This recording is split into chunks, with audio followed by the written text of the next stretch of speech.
welcome to all of you from Paris, IEA headquarters. I am really delighted to have so many colleagues, ministers, high-level officials from across the Latin America, and we are so happy that they have accepted the invitation of IEA, OLADE, and the IDB to attend this meeting.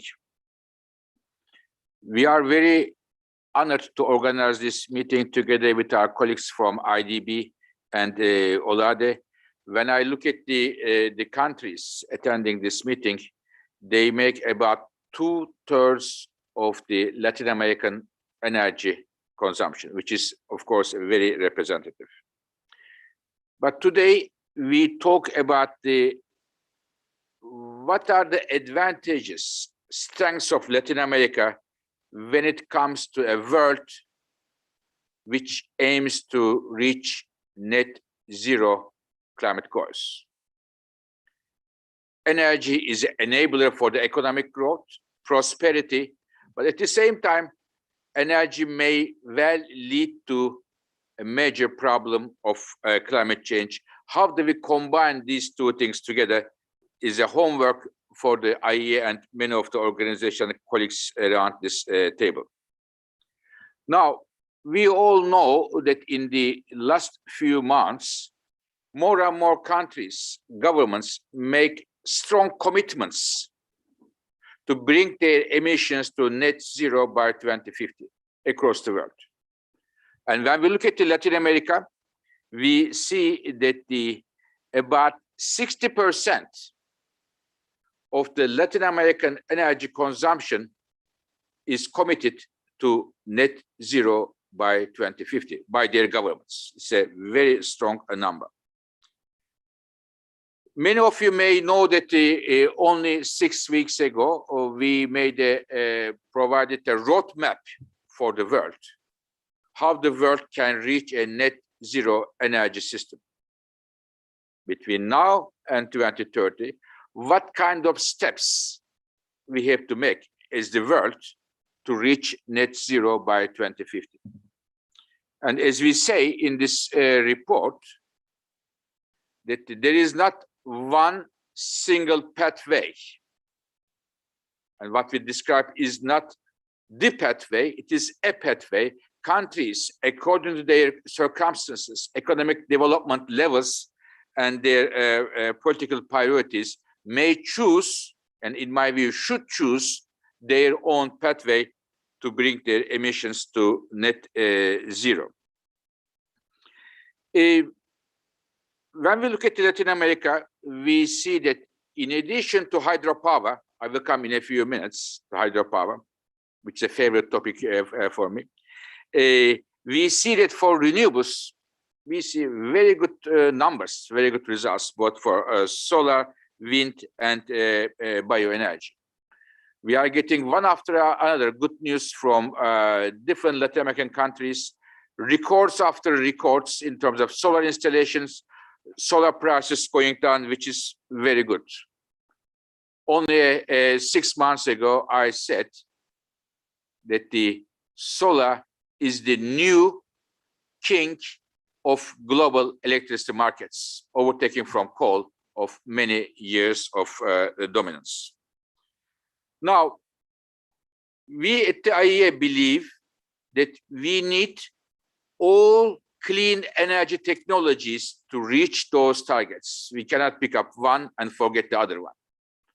And therefore, we are very, as they say, very objective to all the clean energy technologies have the same arm length. And again, while we are seeing a strong growth of solar, wind, bioenergy, and the others, we should not forget the hydropower. Just yesterday, we released a major report on hydropower, which I call the forgotten giant. Why it is forgotten? Because when you go to meetings, of course, people talk about solar, wind efficiency. We should talk about those, definitely. But hydropower contribution is more than if you put all the other renewables put together, hydropower alone is bigger than all the others put together, and it provides also a permanent backbone of electricity markets in many countries. Now, we have several proven technologies which can help us to reduce the emissions and economy to grow. We never forget the economic growth. What are those proven technologies in the market? Renewables, efficiency, electric cars in many countries, electrification. But again, these are not enough to reach our targets. We need other technologies who are under development, but not yet part of the market, to be part of the market soon by learning by doing here. And one technology here I would like to highlight is hydrogen. Some 2.5 years ago, during the G20 presidency, at that time, the Japanese Prime Minister Abe, asked the IEA to have a landmark report about the status quo of hydrogen and where are we, where can we go. And since then, hydrogen has been a key area of focus for the IEA. And we are very happy to see that many Latin American countries, I just met yesterday, he was here, the Chile Minister Jobe, or Costa Rica or Brazil, they have strong interest for hydrogen. Now, when I look at the world, I work on energy issues for some time, and it has never been the case that there is one technology everybody loves. There are always problems. They find a problem in the solar, they find a problem in renewables or nuclear, whatever, but everybody loves hydrogen. This is very unique. So we have to make the most out of this. Even though it creates some question marks, if everybody loves something, there must be something behind it. But in this case, we believe hydrogen has a huge, huge, huge future, very promising future, especially for Latin America, because we have all the framework conditions here as an energy carrier in Latin America. Now, the question is, while we see many countries come up with strategies, we at the IEA try to help those countries to build their country-specific strategies, where to start, what kind of incentives are good, what kind of incentives are not proven to be good, what kind of regulatory framework has to be carried out. And I am very happy that my colleague, Dr. Gül, who is in charge of our technology work, will tell you more about this. And it is the reason why we have been discussing with different Latin American countries how we can make the hydrogen an integral part of the Latin American energy landscape. One thing, dear colleagues, before I finish with two things, that the international collaboration to reach our net zero targets is a must. In the absence of international collaboration, to reach the net zero targets will be more costly, and as such, it will be even more difficult than it currently is. And when we talk about the international collaboration, we need the countries in the south and north, poor or rich energy producers or energy consumers. So this is something we are keen, and one of the key homeworks we put ourselves at the IEA is try to foster international collaboration. To finish, the net zero, people say, the world leaders, it's a race. It's a race, definitely, to net zero. But in my view, it is not a race among the countries. It's a race against the time. And also, not all the countries start this race from the same point of departure. Rich countries start in front of the developing countries. So therefore, there is additional, in my view, responsibility for the advanced economies to support the clean energy transition in the emerging world. And also, I wanted to say that the nature of the climate change is so that unless everybody finishes the race, nobody wins the race. It's a different type of race. So we wanted to make sure that this message is also underlined. Once again, I am delighted that we are all together here. 2/3 of the Latin American energy consumption emissions around this table. And I am once again grateful to IDB and OLADE to join forces with the International Energy Agency. With this, if I may, I would like to turn to my friend, Alfonso, to deliver his welcome remarks. Alfonso, the floor is yours, please. Thank you very much, Dr. Virol. It's a pleasure to be here. Hello, Mr. Mauricio Claver Carone, and it's a pleasure to share this event with the IEDB and the International Energy Agency. Well, I will switch to Spanish in order to give my welcome remarks.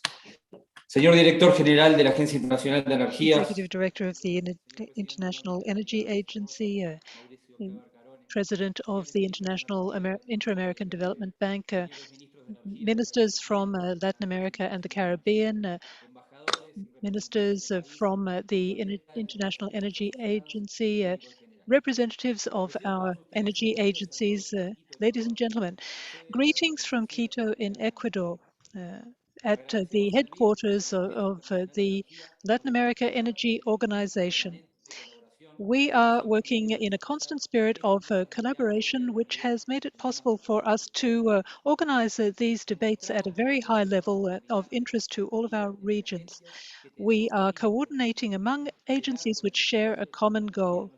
We are working to develop the energy sector in our region and place Latin America and the Caribbean at the forefront of the energy transition, working to improve the quality of life of the people of our region. There is a firm conviction among the leaders of the region that this is a very important effort and a great deal of commitment to this objective. We are helping our countries to strengthen their energy sectors, and we are focusing on the energy transition and the decarbonization of our economies. The member countries of the IEA are also expressing their interest and drawing closer to Latin America and the Caribbean, providing support and accompanying us in our endeavor. Latin America and the Caribbean has some 25% of renewable energy in its energy mix. 59% of electricity generation comes from renewables, and our vision is to improve that to 70% before 2050. 27% of our population has access to renewable electricity, but we are aiming to provide universal access to such energy for our entire population. This concerns some 18 million people in Latin America which don't have access currently to electricity. We are working to capitalize on our stock of renewable natural resources. A great opportunity is before us to renovate the economies of our region. A number of our countries have provided or have participated in an energy network of renewables. We are aiming to provide an uninterrupted supply of unconventional and renewable source energy and electricity. We are working to develop mechanisms that have shown their worth in many of the countries of the region. This is part of the DNA of the energy sector of our region. We are working to capitalize on the use of biofuels in many of our countries. We are also ensuring that all of the key bodies in the sector will be participating in this effort. The region cannot achieve this transition without the participation of all of the countries in the region. There is an increasingly high demand for electricity in the region and for renewables. But there are a number of obstacles before many of our countries when it comes to the energy transition. And so we need to work hard to accelerate the reliance on sustainable renewable energy in the region, overcome inertia to move beyond the status quo and achieve decarbonization of the entire energy matrix of the region. Investment in the sector needs work. We need to modernize the regulatory framework. We need to capitalize on opportunities for achieving sustainable growth and recovery as we emerge from the COVID-19 pandemic. We are working in a world that is increasingly digitized, in which there is increasing pressure to innovate. Hydrogen as a source of energy is generated from renewables. Latin America and the Caribbean has a huge potential to be a major supplier of hydrogen solutions around the world. There are major opportunities for generation and distribution, and we need to capitalize on this and achieve a high percentage of intermittent electricity generation based on renewables. These are among the challenges for our region. Many countries are working to these ends and are innovating. They are carving a new path into a future based on renewables, placing our region at the forefront. Major challenges but huge opportunities lie before us. This is what we are working towards, and this is what has brought us together to discuss these issues at this second roundtable of the IEA, OLADE, and the IDB. Welcome from OLADE to this event, and thank you to all of those who have been behind the organization of this event. Thank you very much for your attention, and we wish all of you a very fruitful debates. Thank you very much. Bien. Gracias. Well, it's my turn, I guess, right? So I'll go ahead. Good morning and good afternoon, obviously, for our friends joining us from Europe and other parts of the world. So on behalf of the Inter-American Development Bank, let me welcome you as well to the second Ministerial Roundtable, which of course I'm pleased to be co-hosting with the International Energy Agency, as well as the Organización Latinoamericana de Energía-OLADE, in order to discuss how Latin America and the Caribbean can build on its strengths and seize new opportunities with a particular focus on renewable energy, as we just heard. And I'm particularly glad to be here today with our esteemed colleagues, Faith Fatibrio, and of course, Alfonso Blanco. So thank you both. Before starting, let me congratulate the IEA for the recent release of that flagship report we heard about Net Zero by 2050, a roadmap for the global energy sector. It's outstanding, it's groundbreaking, and its contribution is going to help inform the path that we must follow for achieving net emission neutrality by 2050. So let's take a quick look at the region in this regards. Latin America and the Caribbean are indeed already have solid foundations to accelerate the energy transition, to promote policies that create new jobs, and to build low carbon energy infrastructure. The region, as you know, is endowed with abundant natural resources which favor biomass, solar, wind energy production. Also, Latin America and the Caribbean have a proven record in policies to promote an energy transition to a sustainable and decarbonized economy.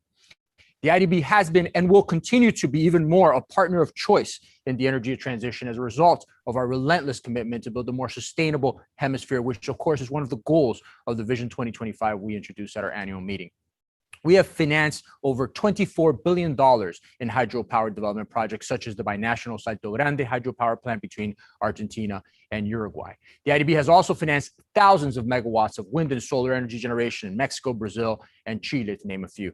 Moreover, we're helping to rapidly close the remaining 3% energy access gap in Suriname, where the IDB financed the first isolated solar mini-grid, providing electricity to remote communities. But our efforts not limited to financing critical investment projects. The IDB remains the partner of choice because of our expertise and the extensive technical knowledge, as well as our advisory roles that support countries that want to develop critical regulatory instruments and to also attract private investments in renewable technology. Our ongoing efforts include, just to give you some examples, the structuring of open, transparent auctions for renewable energy in Colombia, Barbados, Jamaica, Suriname, the market design for flexible energy systems incorporating renewables and using energy storage utilizing lithium batteries in Uruguay and Bolivia, and also the phase out of coal power plants in Chile. Furthermore, we're accelerating the transformation agenda by tackling new sectors that are key for decarbonization. The mobility sector is one good example of that. Currently, we're supporting more than 15 countries, including Costa Rica, Peru, and Ecuador, in deploying electric mobility solutions that encompass all stages of development, from identifying electromobility market feasibility to the financing of pilot projects. We've also fully embraced the digital era and led the development of new energy vectors such as green hydrogen that is 100% carbon-free and represents an untapped value chain creation opportunity in the region with a potential market of $150 billion. The IDB has supported the development of the first 100% green hydrogen transportation pilot in Costa Rica and the backbone studies to create a hydrogen export market in Chile. Furthermore, we're working with Colombia, Trinidad and Tobago, and some other countries in developing innovative hydrogen roadmaps that are contribute to long-term sustainable economies. Look, if I said this repeatedly, and I'll continue to say it ad nauseum, Latin America and the Caribbean cannot afford to lose another decade. And the IDB is committed to opening opportunities for sustainable and resilient recovery. I'm convinced, beyond convinced, that addressing climate change is a competitive issue. And to that end, our energy division is really taking the lead in developing sectoral energy-focused long-term strategies together with the region's countries. Through our platform to support the ministers of finance in energy and climate change issues, we're helping to connect the dots, to connect the strategies with the NDCs and existing planning and expansion documents to transform climate commitments into effective investments. Finally, I'd like to end by reiterating that all of these efforts are framed under the IDB's Vision 2025, which sets us on the path to achieve energy transition and decarbonization in the narrow window of time that we all have to meet the Paris Agreement. So thank you so much, and I look forward to the remaining event. Thank you very much, Mr. Clever Carone. I am now, perhaps this weekend, I am going to read your Vision 2025. I am very impressed. So, and get some inspirations from you for our agency. Very much appreciated, sir. So many thanks to Alfonso and Mr. Clever Carone. Now we will start with this session one. May I now ask the participants, first of all, to stick to your time allocation so that we are not running late and we can all listen to each other. And we will be having a timer in the screen, and our lead speakers will have maximum of 5 minutes and other participants 3 minutes, my colleagues say. So may I now have the pleasure to invite the ministers from Colombia, Costa Rica, and Ecuador to turn on your cameras and join us. But before going to the ministers now, we are looking forward to listen and interesting, promising presentation from Ariel Yepes, who is the head of IDB's Energy Division on the financing of renewable energies. Mr. Yepes, the floor is yours. Thank you, Pati. Reaching net zero emissions by mid-century is indeed the most critical and complex challenge humanity is facing today. And it is inspiring to see how this objective is gaining momentum through increasing international efforts and political will. Latin America and the Caribbean is the region with the greenest energy matrix globally, and it must remain this way. While transitioning towards decarbonization, the region should adopt resilient energy systems, but most importantly, close the current access gap of 18 million people with no access to electricity. Investment in non-conventional renewable energy has risen sharply in the region over the past decade, increasing from 4 to 13%. During the same period, the installed capacity of wind and solar energy alone has increased 42 times. This significant increase is mainly due to two factors: great abundance and quality of non-conventional energy resources and reduction in the cost of solar and wind technologies. This has made solar and wind energy very competitive in the region compared to fossil fuels. Renewable prices for contracts established through auctions in Latin America have set world record lows, and this has been accomplished without the need of subsidies. Since auctions' first implementation more than 15 years ago in Brazil, Latin America has been a leader worldwide in terms of renewable energy auction design, providing an innovative model and best practices to the rest of the world. Other countries have taken clear steps towards an energy transition. One example is Colombia, who launched a new renewable energy law in 2014 and the specific regulation for energy auctions. That was the first step for the transition based on an auction system that placed in 2019 more than 2 gigawatts of solar and wind energy capacity from private developers. Barbados is taking actions to become a country run by 100 clean energy. The country is also adopting a diversification strategy for the national oil and gas company as the country transitions to a zero carbon economy. Despite the solar and wind boom in the region, the total share of renewable, including hydropower, has remained stable at around 58%. Therefore, to meet the decarbonization goals under the Paris Agreement, it is necessary to accelerate renewable energy in the region, in particular, hydropower, wind, and solar energy. In 2017, the IDB launched the study, The Grid of the Future. It showed that Latin America and the Caribbean could reach a 70 to 80% renewable energy participation by 2030 at a cheaper cost than fossil fuels. For achieving this goal, the future share of solar and wind participation in electricity generation will have to fourfold compared to 2017. This is equivalent to 30 billion in annual investments of new capacity in the region, which is 30% higher than the current average level. Hydropower will continue to be a critical energy source.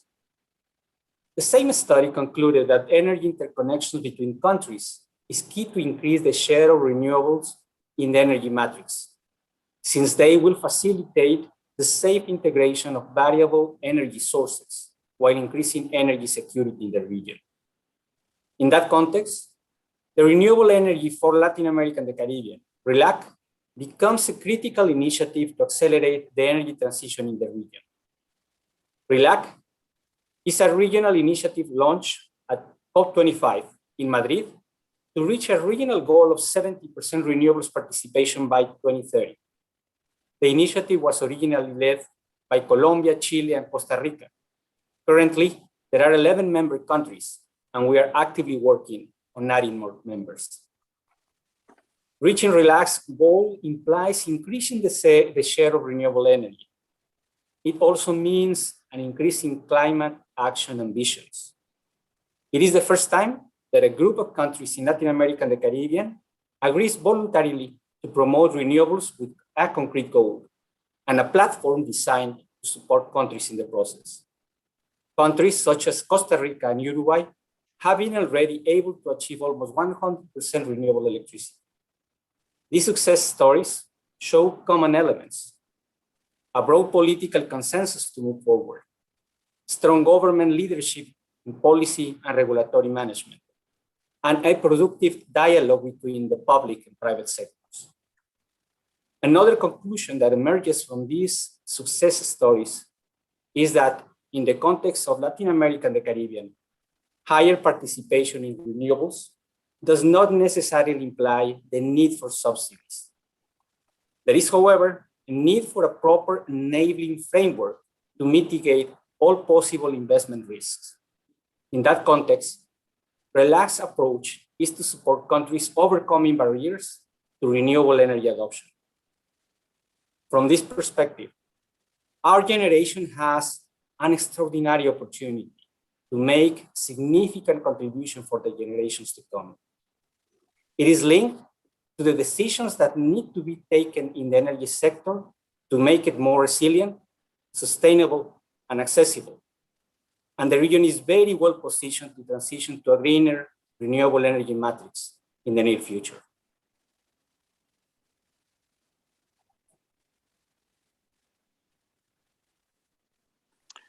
Thank you very much for your presentation, Mr. Yepes. When I look at the cost numbers, what I would say is that even we didn't have a very climate change, the world should go for renewables anyways, especially Latin America, because they are cheap and they are abundant. So it's a matter of economic choice, and therefore the declining costs in Latin America is definitely a good news. solar, wind, together with, as I said, hydropower and others. Thank you very much for this. Now, I have the honor to announce now my friend, the Minister of Energy of Brazil, Bento Albuquerque. Unfortunately, at the end, he was not able to join us in person, but he sent a short video message. If we can please play it now and to see what Brazil has to say. Dear Executive Secretary of OLADE, Alfonso Bonija, dear Executive Director of IEA, my dear friend Fatih Birol, Dr. Mauricio Claver Caroni, President of IDB, fellow ministers and friends. It's a pleasure to participate once again in this Ministerial Roundtable.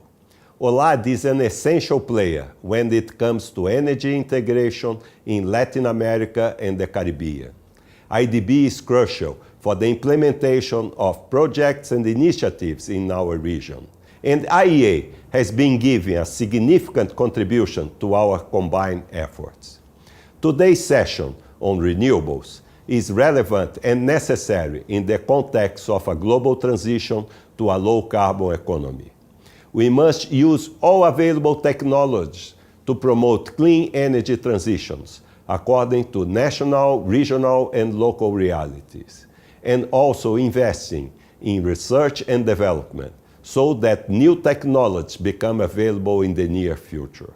There are three main challenges in our way: to increase the share of renewables and clean energies in our matrix, to promote energy efficiency, and to reduce CO2 emissions from non-renewables, including natural gas through carbon capture, use, and storage.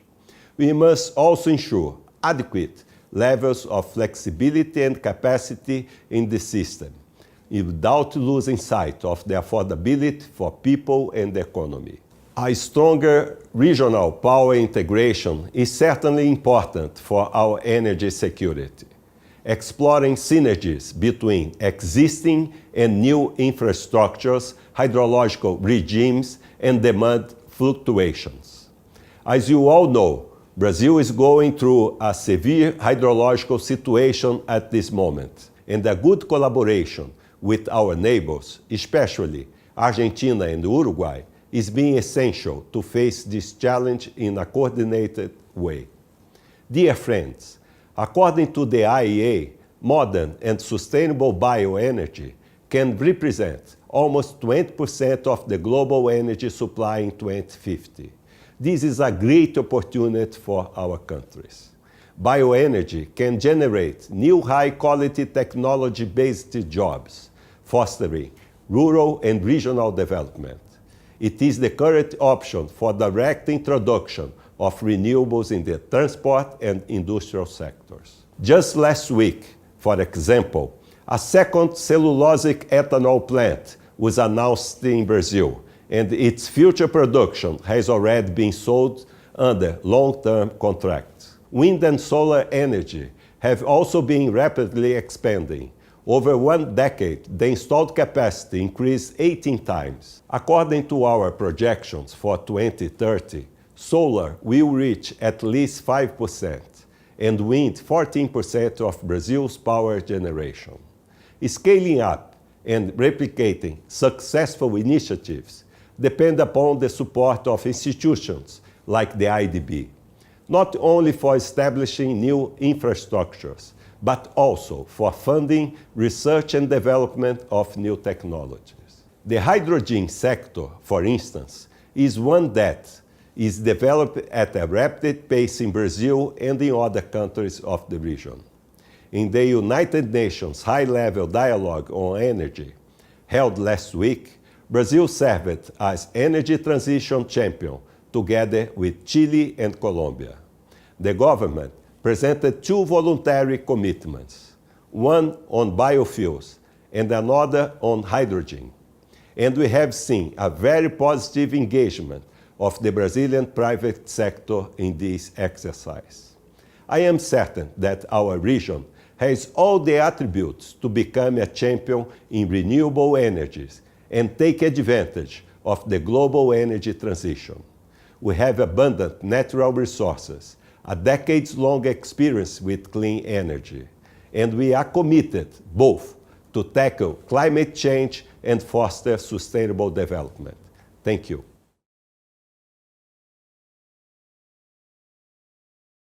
Thank Bento very much for his excellent remarks. He also highlighted the issue that in addition to solar and wind, hydropower, there is also the bioenergy. Sustainable bioenergy is an important part of the equation, because the issue is not only generate electricity clean, but we have to clean up the entire energy system. For example, advanced biofuels can be used hopefully soon for the planes. We have to clean up the fuels for jet fuels and others to replace the current kerosene and others, and advanced biofuels can play a very important role here. And many thanks to Mr. Minister.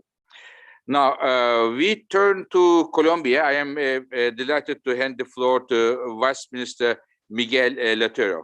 Minister Lotero, the floor is yours. Muchas gracias, señor. Thank you very much, Mr. Executive Director. In the current context of the post-COVID recovery, we're invited to reflect on the type of economy our countries need and how to finance the most important challenges in our energy transition plans. Although the countries of the region have a great global advantage due to the potential in renewable energy and investment opportunities in sustainable energy systems, we must understand the importance of promoting market mechanisms that ensure efficient transformation and energy security to our societies. Efforts to migrate towards a more competitive, sustainable, and resilient energy system through the massification of non-conventional renewable energies and the adoption of new technologies must, of course, be accompanied by policies that promote energy efficiency and the digitalization of electrical networks, achieving and providing tools to consumers to make efficient use of resources. The experience we have in Latin America has shown that the integration of renewable energies in energy matrices does not require the implementation of state subsidies, because thanks to the wealth and availability of natural resources we have in our region, the generation of renewables manages to be much more attractive and competitive than traditional sources. In this sense, we must give priority to the promotion of mechanisms that accelerate the massification of renewables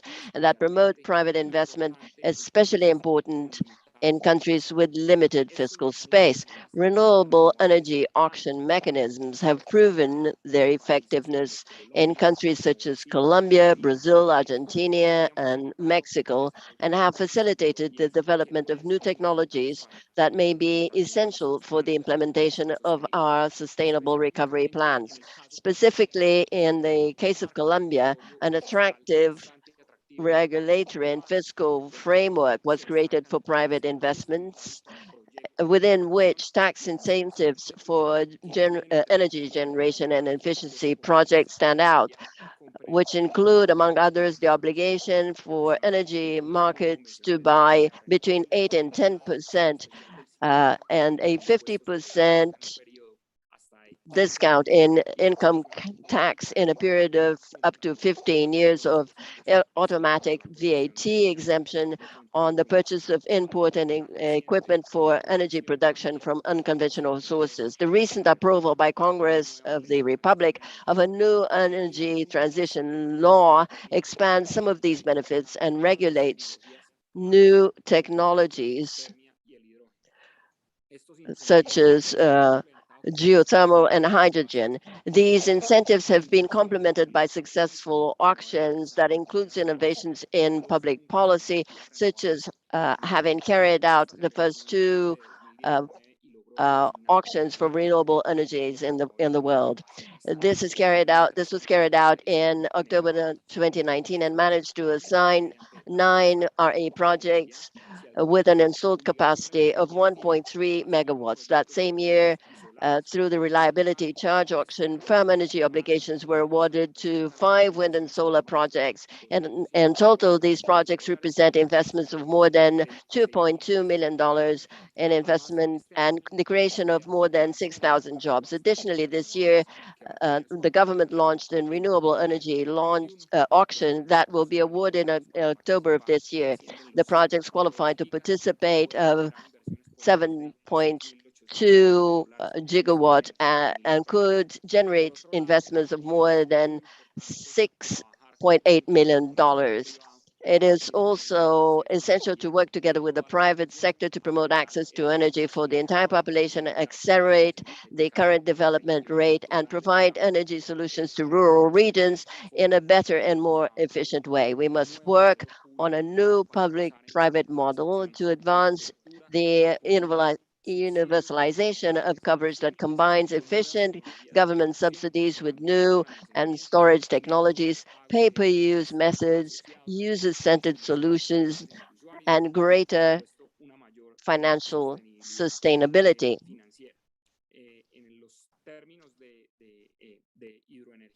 In terms of hydropower, we must understand that all policies to accelerate the deployment of renewable energies will help the region to face the uncertainty generated by climate vulnerability and the threats to climate change on the main hydroelectric projects in the region. In this sense, from Colombia, we have promoted the modernization of the sector with recommendations of the Energy Transformation Mission that include key aspects such as holding the first energy storage auction in Latin America, including advanced measurements of energy consumption so that users can have more and better information about their consumption and self-generation of energy, sustainability, or sustainable electric mobility, and the use of smart grids to meet the growing demand in a more efficient way. Thank you very much for this opportunity. Thank you very much, Mr. Lotero, and congratulations for this very innovative auction practices you have in Colombia. Please pass my best regards and best wishes to your minister, including this weekend, the important football match you have this weekend against Uruguay. All the best to you. Please pass my regards to Mr. Minister. He would understand. Now, I am going to a very important country for many reasons to Costa Rica. Minister Meza, very nice to see you, madam. Yesterday, I mentioned Costa Rica in a different context. We published our hydropower report yesterday to the international press. Huge interest, and I told them that I very much hope that in September, there will be a World Hydropower Congress in Costa Rica to be able to go there and to tell the colleagues, the members, delegations coming around the world to talk about the hydropower's different multiple advantages, benefits across the world. And looking forward to see you at that event or another event. Madam Minister, thank you very much for attending our event today. Thank you very much. The floor is yours. Thank you. Thank you so much, dear Fatil. Thank you to Alfonso and to Mauricio for convening this high-level dialogue. And thank you to the excellencies that are participating. Fatil, I will welcome you all to this very important event and Congress. I think that there's a lot of conversations around the importance of hydropower and the challenges we're facing with climate change. It's really a critical element, and how we're going to be addressing this new risk. Adaptation must be part of the component when we are planning new investments in these areas, and how to really then see the opportunity also to include these other non-conventional renewable energies as part maybe of this adaptation strategy in the energy sector. I think that this could be one of the elements that we should be addressing as part of the Congress as well. But let me now move to these important elements. I think that when we're talking about the new challenges and how renewables can be a pillar in this energy transition, it is very important to talk about the coherence of the whole policy framework. This is something that I think is a lesson learned from the previous years that we are seeing. It's so important to have long-term strategies. And I think that here climate policies are playing a central role. We are launching a lot of long-term strategies, NDCs, but the next step really needs to consider how can we take these goals and have them as concrete investment plans. I think it was Mauricio who mentioned this, and this requires this coherence in the regulatory frameworks and the policy frameworks. This requires that we should be implementing carbon pricing policies, and also that we need to address elements of fossil fuel subsidies as well. This coherence gives clear signals, generates more enabling conditions. And of course, when we're talking about incentives, it's also a critical role for renewables. But it's not only in this part. I think that in countries like ours, with high share of renewables in the power mix, the other element is how can we be promoting the electrification of transport, the electrification of industrial uses, and again, the mobilization of public and private funds for these areas is also so critical. And in this sense, the alignment also of policies in the transport sector, in the industrial sector, is also so critical. And here we need to give clear signals to the private sector so we can be mobilizing also these resources with clear policies on these areas. But I will say that we also need to have a conversation on other areas that sometimes we don't really want to talk about. And I'm referring right now, for example, to gas and natural gas in the region. And there is a conversation that we really need to address, because at the end, if we want to achieve the 1.5 goal that we all committed with the Paris Agreement, we also need to see what will be the strategy also of phasing out the use of all fossil fuels in the region. And there is a potential here for all the region to really be a model based on really renewables. And also here, the conversation, and you just mentioned Fatil, hydrogen, and the potential that it could have in when we are seeing these elements in the future years. So there is just this conversation that we really need to have ambitious goals. We think that the different stakeholders here, the ministries, but IDB, MDBs in general, agencies like yours and OLADE, really we are seeing we really need to have high bars, ambitious, clear goals on these, and to open conversations, even in those areas that are not easy, but that we really need to address. How can we implement specific and concrete measures for the fossil fuel subsidies? And it's, when we have this small fiscal space, this is not an easy conversation, but it's something that we need to have in these dialogues. And I will leave it here. Fatil, thank you for convening this dialogue, and over to you. Thank you very much, Madam Minister. The last point you mentioned, the how to get the prices and incentives right, is I think the nerve center of all the debate here. And of course, markets are very good to govern the energy system, but sometimes there is a need for governments to take the right measures to channel the energy system in the right direction in the interest of public and the future for the social interests as well. So very many thanks for those excellent remarks, Madam Minister. Now, may I now turn to Mr. Gabriel Arguello, who is the Vice Minister of Ecuador. Mr. Arguello, please go ahead. Muchísimas gracias. Thank you very much.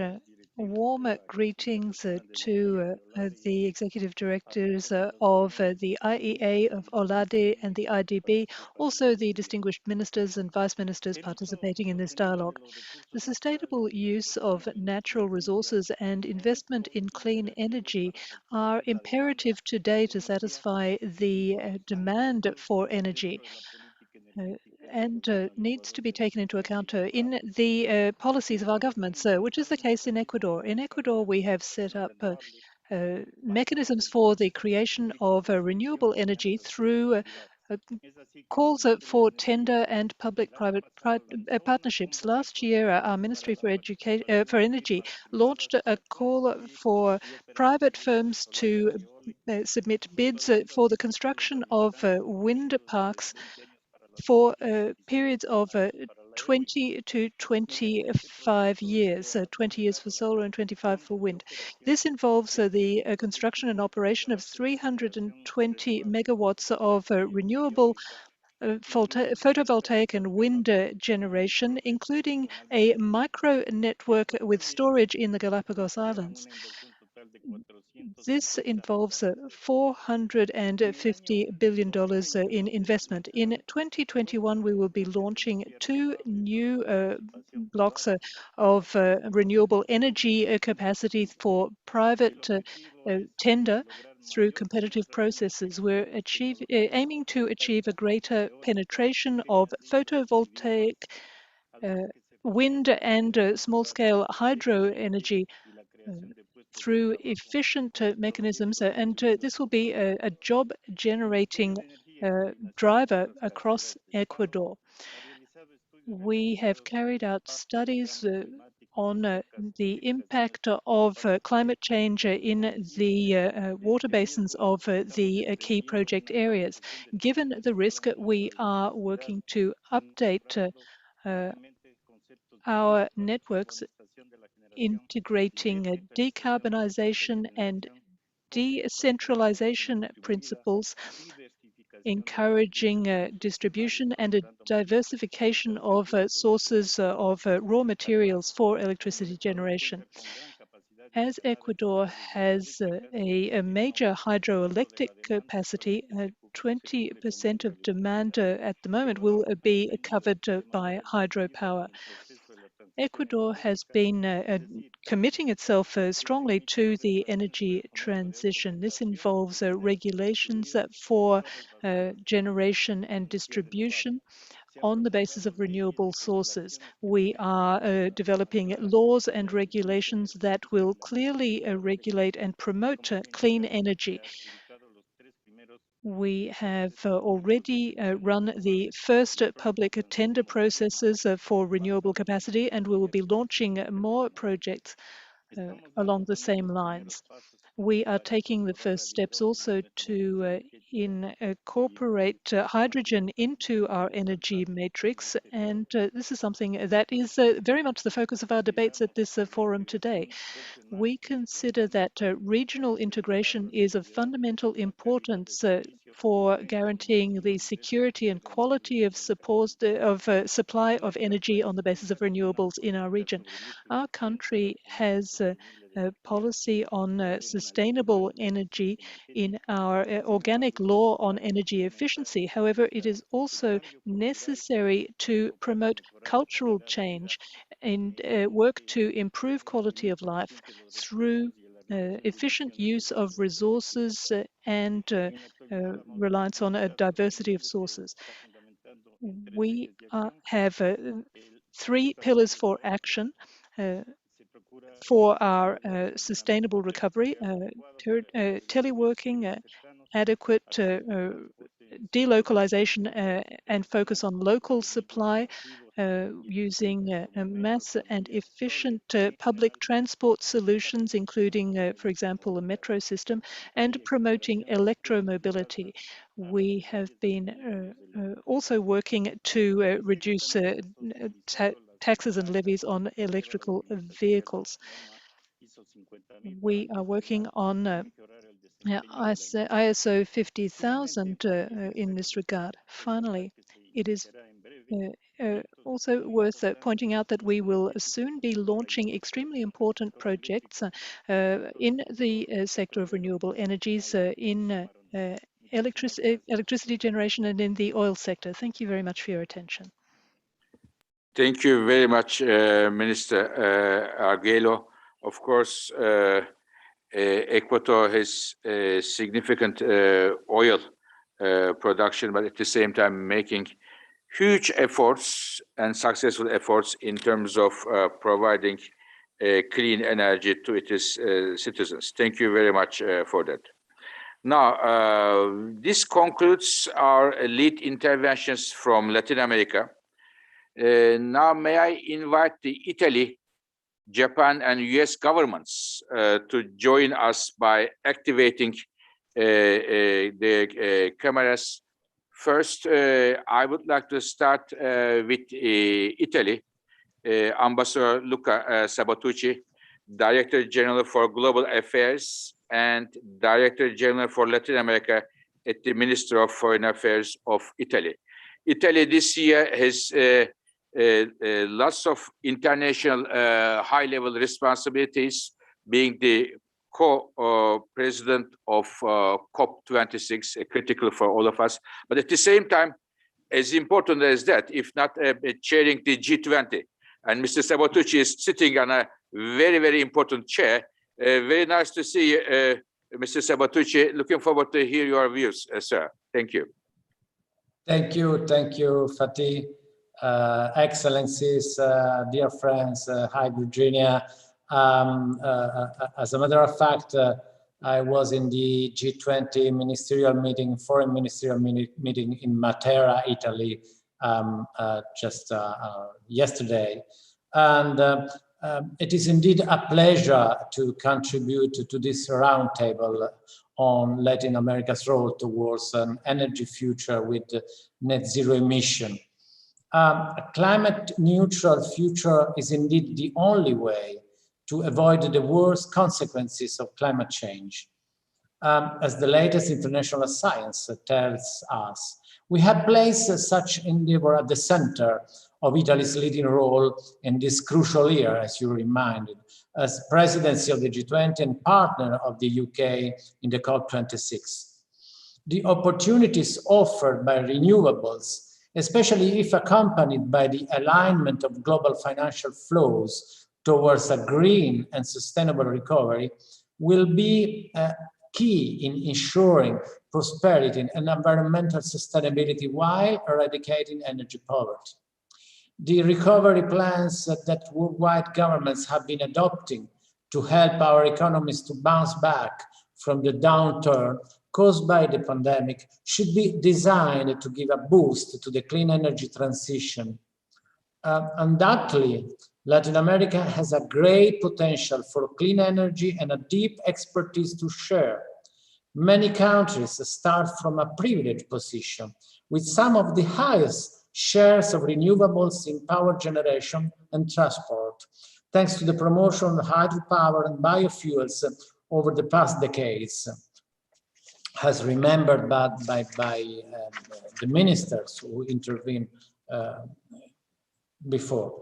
The private sector will be key to finance the green transition. As the scale of the challenge is global, international actors are searching for attractive investment options and reliable markets. And in this perspective, Italy is well represented in Latin America through its big energy players, which are investing in renewables, electricity grids, sustainable mobility, and green hydrogen. In the transport sector, for instance, a large fleet of e-buses make of Bogota a leading example for electric mobility. Likewise, in Chile, a significant share of the public transport is electrified thanks to innovative forms of cooperation between public and private sectors. In addition, an innovative project has been developed in Sao Paulo, in Brazil, where digitalized networks would allow a greater efficiency of the grid and a higher integration of renewables energy in the overall systems. Renewables and energy transition in the region will be discussed also in our 10th Italy, Latin American and Caribbean Ministerial Conference of October 26th, where you are invited, Fatih. Articulated in 3 panels around the themes of our G20 presidency, People, Planet and Prosperity, the panel Prosperity will specifically be dedicated to these issues under the title Starting Anew from Sustainability, the Circular Economy and Energy Transition at the Heart of the Recovery. And invitations have been forwarded to all the foreign ministers and other major players. Let me just conclude by saying that the IEA Net Zero by 2050 set the way forward to climate neutrality. But each region should adopt specific policies according to national circumstances and capabilities. And the role of OLADE in this respect will be crucial, as well as the necessary financial support from the Inter-American Development Bank. Thank you. Muchas gracias. Thank you very much, Luca. I think you made an excellent frame for the countries outside of the Latin America, how they can support the Latin American clean energy transitions. And as you mentioned, every country has a different economic and energy circumstances. They have to choose their own way to reach our common target. Thank you very much, and all the best to you for the difficult G20 deliberations in the next days and weeks to come. May I now turn to Japan? We have Mrs. Fumiya Tsuda, the Principal Deputy Director from the Resource Security Division of Minister of Foreign Affairs of Japan. Very nice to have you with us, Mrs. Tsuda. The floor is yours. Muchísimas gracias, Director Ejecutivo, Dr. Birol. Thank you very much, the director and organizers of this event. It is an honor for me to be able to speak in such an important event. And I would like to thank the representatives of the other countries for their speeches and representing the government of Japan. I would like to comment upon a few points. Let me now speak in English. As many participants have already indicated, Latin America has a huge potential for becoming a leader of renewable energy with its abundant natural resources, which are critical for using renewable energy. The outbreak of the COVID-19 has had a devastating impact on the economy and the unemployment rate in the region. Renewable energy project with a targeted energy strategy can support economic revitalization in the region. Japan witnessed this after the devastating Great Eastern Earthquake in 2010. After a decade, Fukushima has now converted into a renewable energy hub in Japan and will provide electricity to the Tokyo Olympic Games to be held this summer in Japan. According to the net zero scenario presented by IEA, the total amount of investment in energy sector will amount $5 trillion in 2030, which accounts for double of the current level. This requires huge market expansion as well as political leadership. In this context, I'd like to point out following 2 points. Firstly, for financing renewable energy projects, a fair and transparent development finance is critically important, especially for developing countries. Ensuring responsible investment is also critical to achieve sustainable development goals. Secondly, promoting technologies and innovation is a key for promoting renewable energy. In Latin America, digital transformation is rapidly progressing, and startups with new digital services are expected to emerge. The government must promptly create new business environment so that not only existing players, but also new startups can equally deploy their businesses. Japan International Cooperation Agency, or JICA, is now trying to attract many Japanese startups to Latin America, including in the sector of energy and decarbonization. Moreover, JICA and IDB Lab are considering to jointly pick up the startup companies through a matching program in which talented innovators are invited to give efficient and effective solutions for social challenges in Latin America. Through these programs, we hope that startup ecosystems in both Latin America and Japan will be linked and jointly created. Japan would like to lead the decarbonization effort by providing high-quality technologies in accordance with the circumstances of each country and to help create innovative business environment in the regions. So together we can achieve the net zero goals. Muchísimas gracias por su atención. Thank you very much for your attention. Thank you very much, Mrs. Tusada. I mean, Japan has been a nation who was a leader in innovation despite many difficulties. And I remember the energy efficiency. It was not very well known in the world, but after the second oil crisis, Japan pushed the button on energy efficiency and has been a champion and be an example for many countries around the world. After the Fukushima disaster, again, Japan put its acts together and making good moves in the right direction on one hand economic growth, but on the other hand, decarbonization of its economy. And your Prime Minister's recent statement on putting a goal for 2050, Prime Minister Suga, was, of course, excellent. Thank you very much for your wonderful framing of the discussion.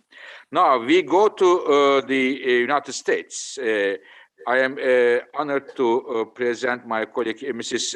Virginia Palmer, the Acting Assistant Secretary at the Bureau of Energy Resources of the U.S. State Department. Mrs. Palmer is going to tell us her views for the clean energy transition in the Latin America. And I should tell you that I am very much looking forward to see you soon, Virginia, when I come over to United States. Thank you. We're anxiously awaiting your arrival, and we'll roll out the red carpet. Good morning, Excellencies, and good afternoon and good evening, IEA friends. I want to start by thanking the three host organizations for bringing us together again. A few weeks ago, President Biden and G7 partners agreed to launch a new global infrastructure initiative, the Build Back Better World, a values-driven, high-standard, and transparent infrastructure partnership to help narrow the more than $40 trillion infrastructure need in the developing world. And we'll support this with our development finance institutions, including the Development Finance Corporation. This effort will help advance our climate efforts as well. And on that note, I must admit that a lot has changed for the U.S. energy policy since I last participated in this meeting in October. Once again, a signatory to the Paris Agreement, we have rejoined the global fight to tackle the climate crisis. And we've put climate change and our response to it at the center of our foreign policy. We've seen a growing understanding of how to effectively integrate clean energy sources and technologies into power systems in a cost-effective and reliable manner. And we've seen capital providers grow very comfortable with investing money in the clean energy space because of returns on investment. Minister Murillo, I'd like to take you up on your proposal to engage on the role of gas in the clean energy transition. I think that's a great idea, and it's a very important conversation. For many years, the United States has stood with you, our partners in Latin America and the Caribbean, to strengthen the regional energy security and assist governments as they modernize their energy sectors and regulatory frameworks. Through the Caribbean Energy Security Initiative and the Caribbean 2020 program, the United States collaborates with Caribbean nations to support the region's push toward a more secure, diverse, and resilient energy sector. We've also announced the scale up of technical assistance to countries participating in RELAC, which the Minister of Brazil noted. In complement, my bureau is working with governments in the region to help increase renewable energy deployment, supporting geothermal development in the Caribbean, competitive tenders for renewables in Argentina and Ecuador, and power sector integration and renewable energy scale-up in Central America and the Andes, where we work closely with the IDB. The head of OLADE noted the importance of regulatory modernization and where appropriate harmonization, and we also support that. And we'll amp up our power engagement with US companies who are anxious to work in the region and bring new renewable energy technologies. It's true that there will be some dislocation in traditional energy markets as countries around the world, including ours, shift to lower carbon energy systems. However, there will be new opportunities for economic growth, greater gender equality, and employment in the clean energy arena. One obvious example is energy minerals. Increasing demand for clean energy and electric vehicle technologies will create unprecedented demand for the minerals and metals that make the energy transition possible, many of which are located in this hemisphere. And the IEA's recent report on this is really groundbreaking. To address the challenges of ensuring that supply chains are secure and that we have the minerals and metals to meet this exploding demand, we founded the Energy Resource Governance Initiative along with Australia, Botswana, Canada, and Peru. And the Energy Resources Governance Initiative works on above ground governance of mining sectors to ensure that there are resilient supply chains and available private investment at a high standard so that communities benefit and your economies will benefit. We've provided about $10.5 million in capacity building assistance in that effort, and Australia has just made a $1 million Australian contribution to the effort. We bring countries together to share best practices, and I hope countries on the call will consider joining us, whether participating in the capacity building programs or delivering them, because there are a lot of good models in the hemisphere. We stand ready to collaborate with our neighbors and friends in Latin America and the Caribbean, and as we seek to promote investment opportunities for stronger and stronger renewable uptake and post-pandemic growth. Thank you very much. Muchas gracias. Thank you very much, Ambassador Palma. Many thanks that you also highlighted the critical importance of collaboration among the nations in order to reach our energy and climate goals. In that respect, I am so thankful to US government to chair the next International Energy Agency Ministerial meeting in February 2022. So with this, I would like to thank all the colleagues who have contributed to this lively but important debate. May I now turn to Alfonso to lead us for the next session, please. Alfonso. Yeah.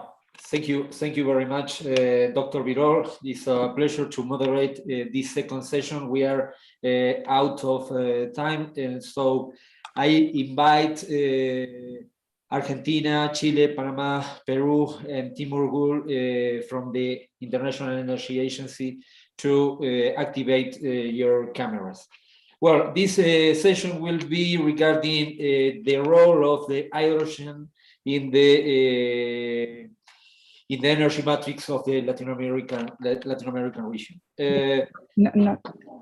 And the International Energy Agency has a wonderful document prepared considering the role of the hydrogen in the energy matrix of the future as a key player in the decarbonization of the global energy matrix. The Latin American and the Caribbean region has a very important role in this future scenario.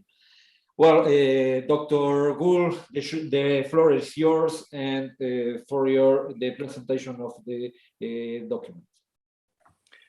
Yeah, thank you very much, Executive Secretary Blanco, Excellencies, ladies and gentlemen.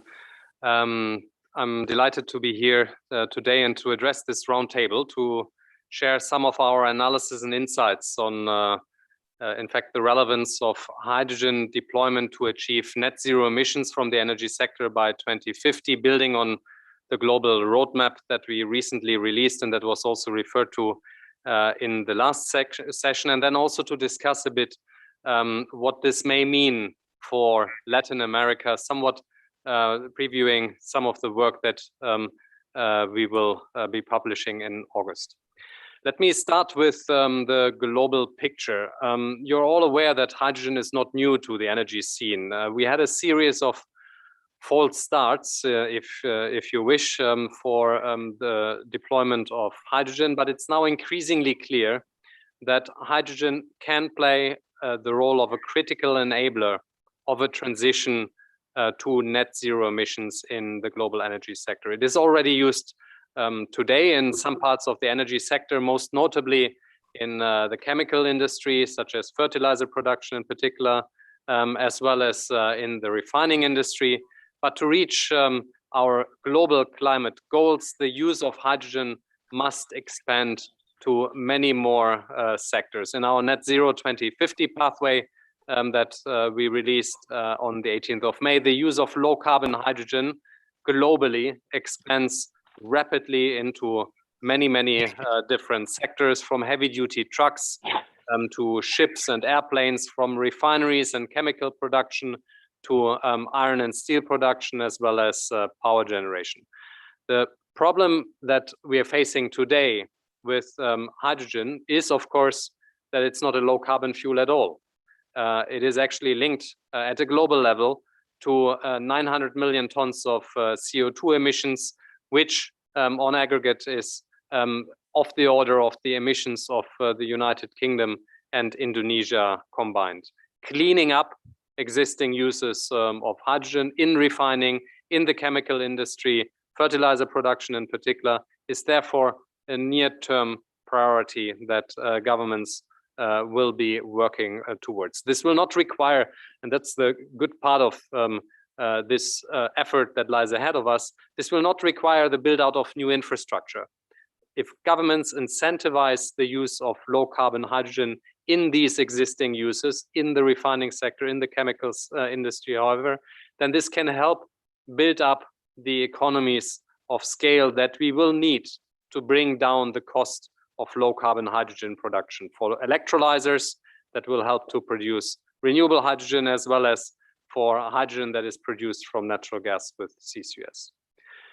Now, Latin America can play an important role. It can be an important contributor to tapping into the potential of low carbon hydrogen. Latin America already today consumes significant amounts of hydrogen, mostly for oil refining and for producing chemicals. Virtually all of this hydrogen is produced from fossil fuels, mostly from natural gas. The region has the opportunity to build on this existing demand to kickstart low carbon hydrogen production.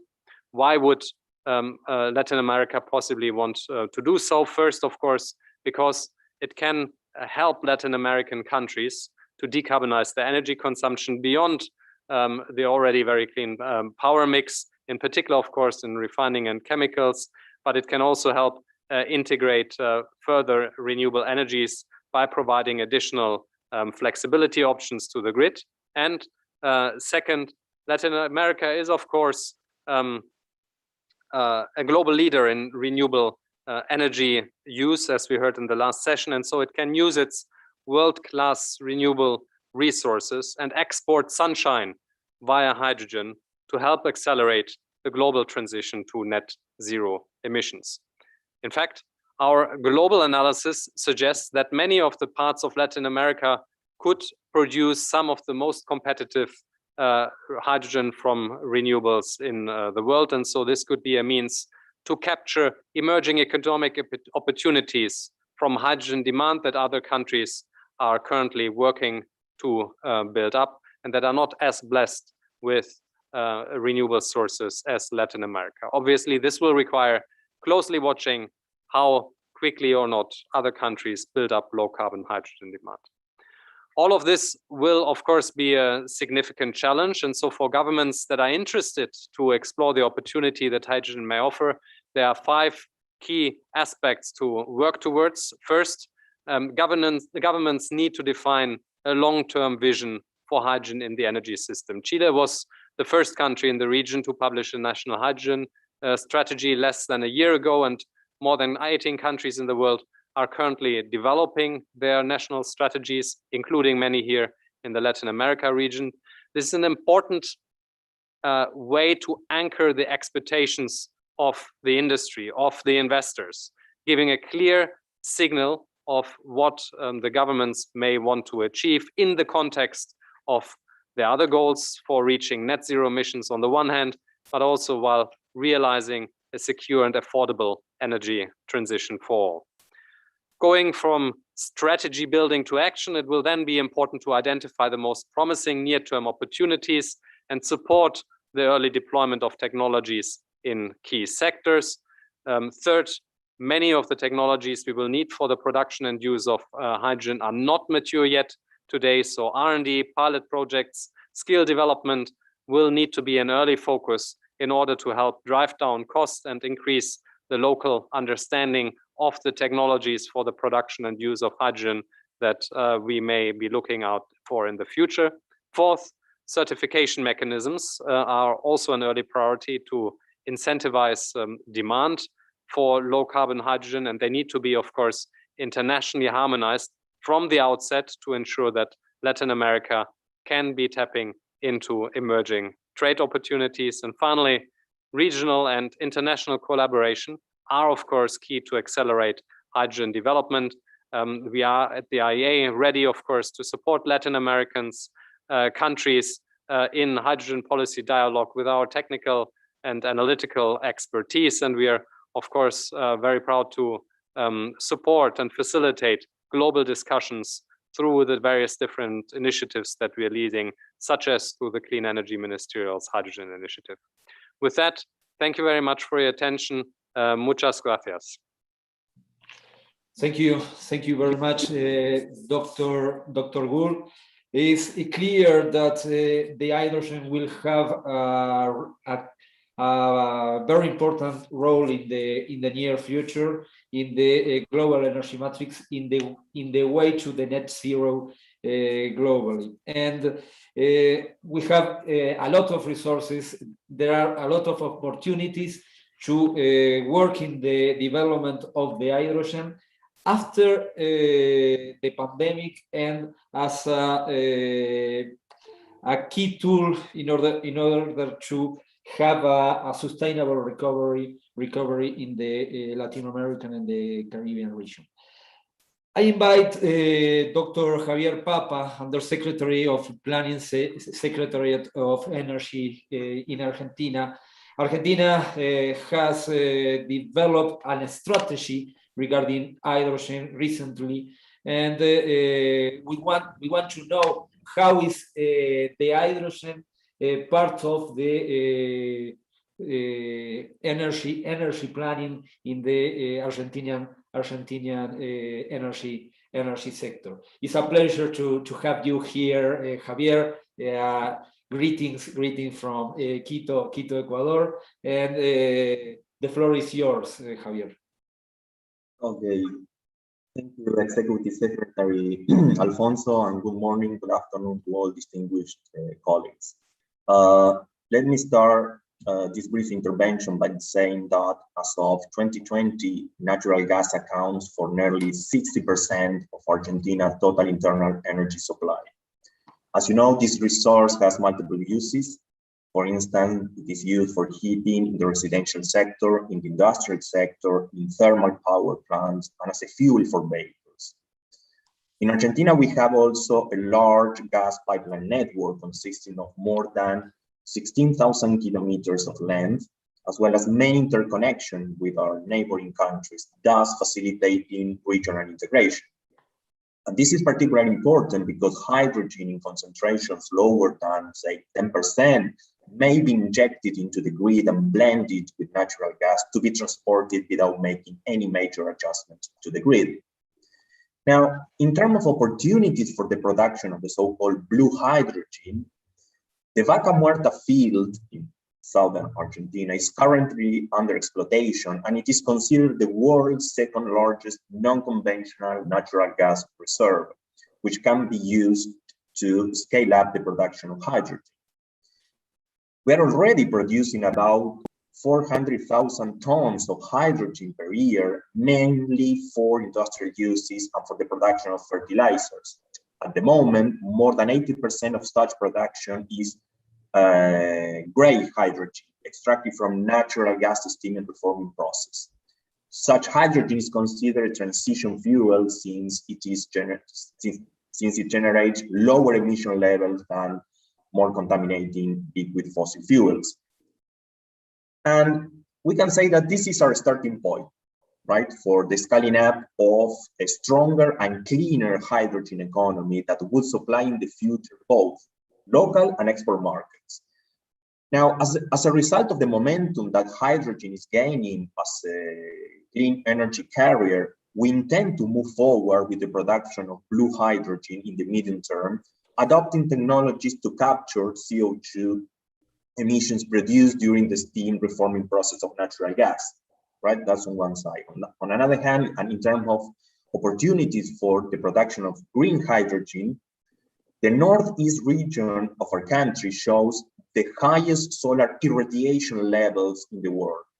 In addition to the strong winds in the Patagonia region, which offer a great potential for wind power generation.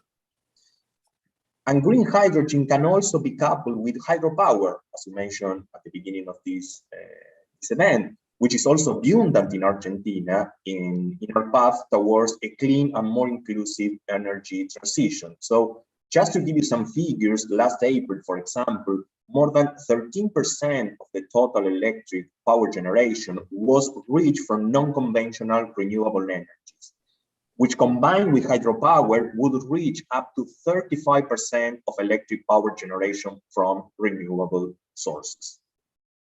It is also worth mentioning that Argentina already has a legal framework from the promotion of renewable energy sources for electricity generation, and a law that sets forth the guidelines for the promotion of distributed generation from renewable energy sources. So with all this in place, and once macroeconomic stabilization has been achieved in the country, we expect to accelerate the deployment of renewable energy and hence the development of green hydrogen as well. But despite the momentum that hydrogen is gaining globally, we have to be honest that there are also a number of challenges ahead, right? From a technological point of view, and taking into consideration the need to meet the future demand, which is currently partially uncertain, hydrogen poses a big challenge for the energy planning, right? Therefore, and as part of the hydrogen interministerial roundtable launched by the Argentine government, we are now conducting a series of studies aimed at understanding the exact potential for the production, consumption, and export of hydrogen in Argentina, as well as its costs and future prices, considering various technologies.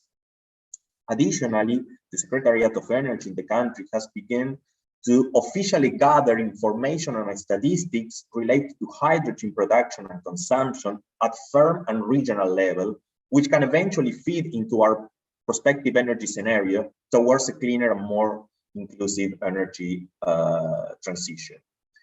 And at the same time, we are currently establishing strategic partnerships with several countries interested in mutual cooperation on hydrogen. And we have already signed memorandum of understanding with some of them. And by the way, I'm glad to announce that we are just about to sign in a joint work program with the International Energy Agency to promote hydrogen market development, among other initiatives. So all in all, we can affirm that Argentina is very well placed to address the challenges that come along with this new energy frontier, so that hydrogen can turn into clean and sustainable energy carrier with the potential of generating multiplier effects on our economy. Thank you very much. Thank you, Undersecretary Papa. You mentioned a lot of issues that are very interesting. You mentioned the blue hydrogen that is a very important carrier to consider in our region the CO2 capture and how to manage this kind of technologies and how to work in the production of blue hydrogen and how to include in the Argentinian energy matrix. A lot of topics that you mentioned that are very interesting. Well, let's follow with Francisco Javier Lopez, Undersecretary of Energy in Chile. Francisco, welcome to this panel. It's a pleasure to have you here. Chile has developed recently a very impressive hydrogen strategy, and well, the floor is yours to give us some issues regarding the strategies and some insights. Thank you very much. Thank you. Good morning, good afternoon. I want to start by thanking Dr. Fatih Birol, Executive Director of the International Energy Agency, Mr. Alfonso Blanco, Executive Secretary of the Latin America Energy Organization, and Mr. Claudio Claver Caron, President of the International American Development Bank, for inviting me to share Chile's reflection on green hydrogen and its development in Latin America. The energy sector is the main emitter of greenhouse gases, accounting for 77% of the total emissions in 2018. However, the energy transition we are undergoing has put the energy sector at the center of the world's decarbonization as a means to tackle climate change. In 2019, Chile committed to being carbon neutral by 2050, an ambitious goal that involves collaborative work of both the public and the private sector. In order to achieve this goal, we have developed a broad strategy which includes detailed analysis of the prioritization of the measures according to their cost and efficiency. Our plan is extremely ambitious, but in a sense it's simple. To clean our electricity generation capacity by increasing the amount of renewable energy, the withdrawal of the coal-fired power plants by 2040, to promote the energy efficiency, to replace fossil fuels with electricity across different sectors, and to develop the green hydrogen industry. Green hydrogen will be necessary to attain carbon neutral economies, and it presents the unique opportunity to decarbonize hard-to-abate sectors where electricity is not competitive or as efficient. We expect to reduce our domestic greenhouse gas emissions by up to 20% and aid other economies around the world in reducing their own emissions through this energy carrier. Our expectations and the opportunities for green hydrogen are based on the immense potential of low-cost renewable energy, as well on our strong institutions, transparent and non-discriminatory regulation, and advanced energy markets, leading Chile to be one of the most suitable countries to produce this fuel. The untapped renewable energy potential, which adds more than 70 times the installed capacity we have today, presents the ability to produce over 160 megatons of green hydrogen per year. It has been highlighted by the International Energy Agency. To exploit the full potential of this clean energy carrier, we have laid out a national green hydrogen strategy, which main goals are having 5 gigawatts of electrolysis capacity in development and in construction by 2025, by producing a green hydrogen and at a low cost below $1.5 per kilogram by 2030, the cheapest green hydrogen on the planet, and being among the top 3 leading exporters of green hydrogen and its derivatives by 2040. The opportunities of green hydrogen are not only limited to the environmental benefits, it also comes with the direct economic benefits by creating a new clean economic sector. Furthermore, green hydrogen development will be a catalyst for job creation, as in Chile we expect it will be created between 100,000 and 500,000 jobs in the entire value chain by 2050. The shorter term opportunities for green hydrogen development are expected to come from large domestic application with an earliest economic break-even, for example, by replacing imported ammonia for local production, replacing green hydrogen used in oil refineries, for gas blending, and for heavy and long distance transportations. To untap these opportunities and develop the hydrogen industry, we have foreseen in our plan the need of the development of a clear, stable, and current regulation, public action as financing, incentives, or the promotion of infrastructure developments to kickstart the production and create a tangible demand, promote research projects on hydrogen technologies, and develop local talent and skills required for the hydrogen industry. Furthermore, there is a clear need of coordination and partnership with domestic and international actors to promote the industry growth and supply chain development. In that sense, we have signed an MOU with Singapore, the Port of Rotterdam, and recently announced agreement with Germany.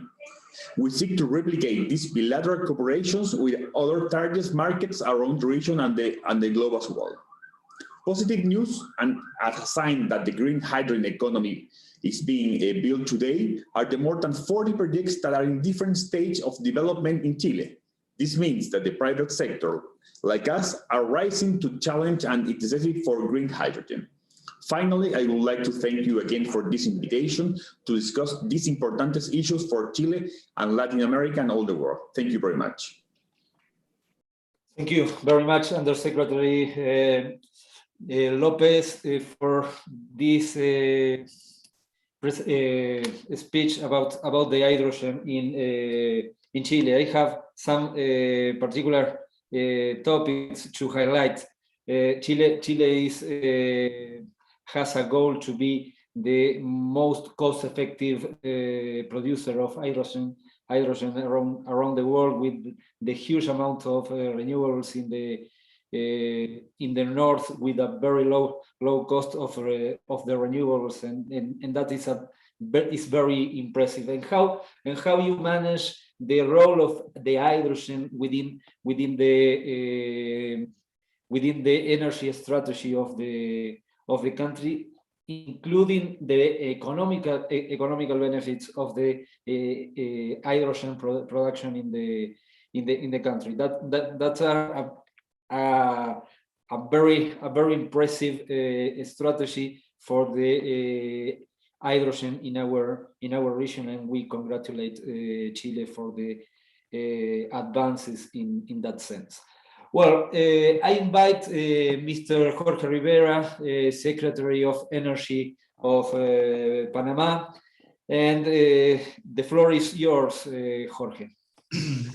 Thank you very much, Alfonso, and good morning and good afternoon to all the viewers. It's a pleasure for us to be here and to share some ideas of what we were doing around the hydrogen.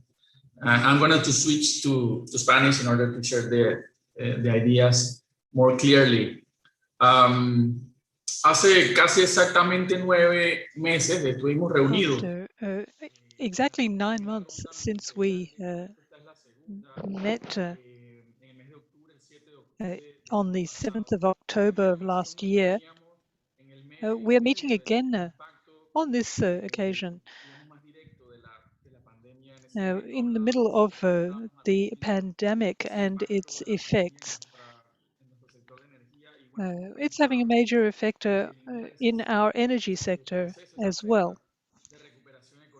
And is also raising the question of the energy sector's recovery and its effort to build back better as we emerge from the crisis. When we met in October, we were talking about our aspirations with regard to hydrogen, which is a subject which is really coming to the fore very strongly now. In just 9 months, here we are on a panel talking about hydrogen as Latin America's new energy frontier. It's become very much a part of the agenda for the energy transition around the world.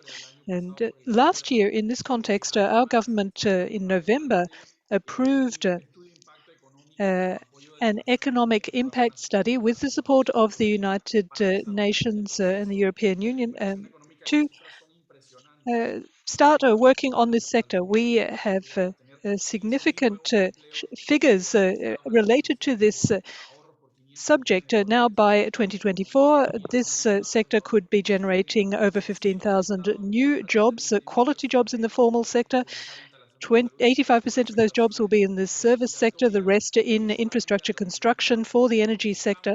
It will add $480 million to the economy, save the government $560 million in fossil fuel subsidies.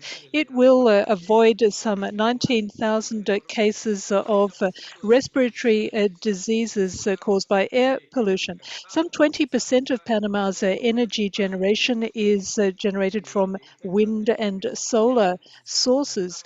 And we will be pursuing this effort to capitalize on the great competitive advantages of our country because of its geographic location. The Panama Canal, the logistics hub that we have in our country.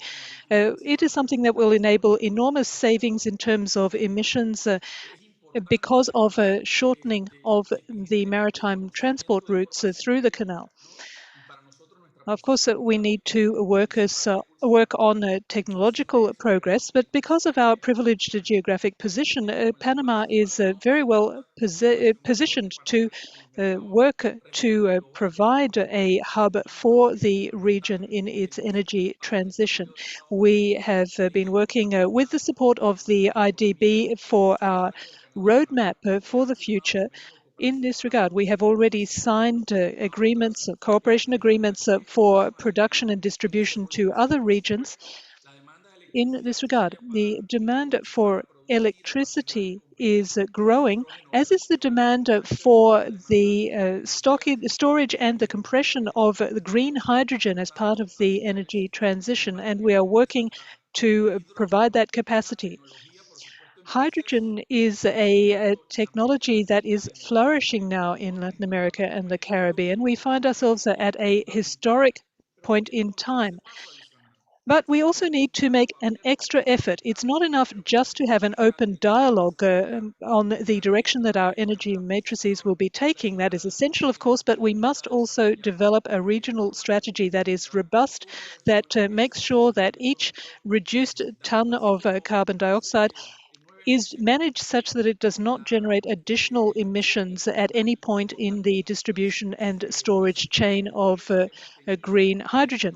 We have been achieving concrete results very quickly over recent months in the sector for the generation of green hydrogen. And we have also been contributing to initiatives supported by the IDB, by other countries in the region. In Latin America and the Caribbean, a lot of effort is being made with regard to renewable energy and electricity generation. This is something which will enable us to work together towards a regional agreement with regard to green hydrogen. We're very committed to strengthening this capacity and contributing in this way to the economic recovery that we all so badly need at the moment. The future is building itself now, and we can make this very important contribution to it. Thank you very much. Dr. Rivera, you mentioned a lot of issues to highlight in your intervention. The role of Panama in the region with a developed market with of the hydrogen around the world. The role of the Panama Channel will be crucial, and the hub of the that you are presenting of Panama in the region will be crucial for the hydrogen market, global market development.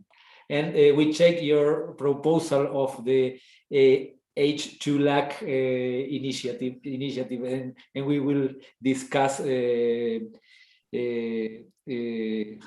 after this session. And it's very important for us. Yes, what you mentioned about the advances in the hydrogen during the last months, because we 9 months ago we were talking about the sustainable recovery, and now the hydrogen is part of this strategy for the sustainable recovery, and we are very happy with the regional advances. Well, I invite the presentation on a video of the Minister of Industry and Energy and Mining of Uruguay. He's not present in this session, but he sent us a video regarding the strategy of Uruguay for the development of the hydrogen in the country. Let's present the video sent by the Minister Omar Paganini from Uruguay. It's a pleasure to be here in the second Ministerial Roundtable and to share this instance with my colleagues from Panama, Argentina, Chile, Peru, and the European Union. Thanks to OLADE-IDB and IEA for this invitation and the permanent support for our country. We are working very well with the three institutions in very close collaboration. There is no doubt that hydrogen will take a very important role for the decarbonization at the global level, and that Latin America has the opportunity to be on board. At the beginning of this century, Uruguay had a global supply matrix strongly dependent on fossil fuels, to 63%. Electricity generation relied heavily on hydropower and thermal backup plants that were used long time of the year. As a result of a national energy policy starting in 2010, with different instruments to promote private investment, Uruguay generates today 97% of its electricity from renewable sources, with hydro, wind, biomass, and solar as main support. As a consequence, our global energy matrix has changed.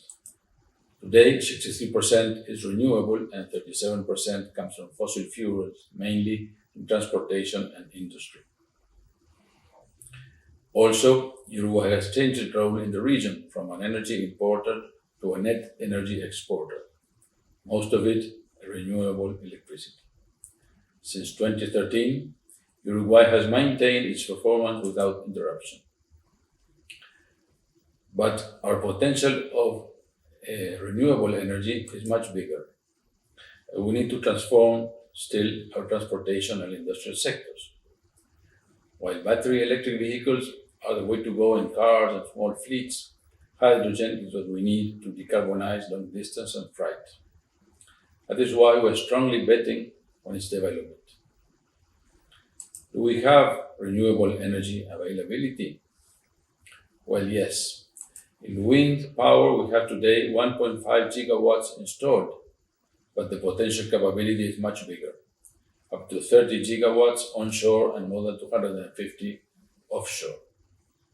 In solar energy, our local capacity is just half a gigawatt, but the potential comes up to 400 gigawatts. Also, and it must be underscored, we have a strong complementarity between solar and wind. In seasonal and daily cycles, you can see that these two sources complement each other very well. This means that electrolyzers in our country can achieve 60% of uptime or capacity factor, which is very important to achieve a low cost of the hydrogen generation production. So we are aiming at internal use of energy, of hydrogen, as we said, but also to export. We want to be an exporter of green hydrogen in the future. In that sense, we just finished a collaboration with the Port of Rotterdam. We made a first approximation to the costs and feasibility of Uruguay as an exporter country to Europe by 2030, and the results are quite exciting. Also, we have a local market to develop heavy-duty transportation, green fertilizer, and maritime transports.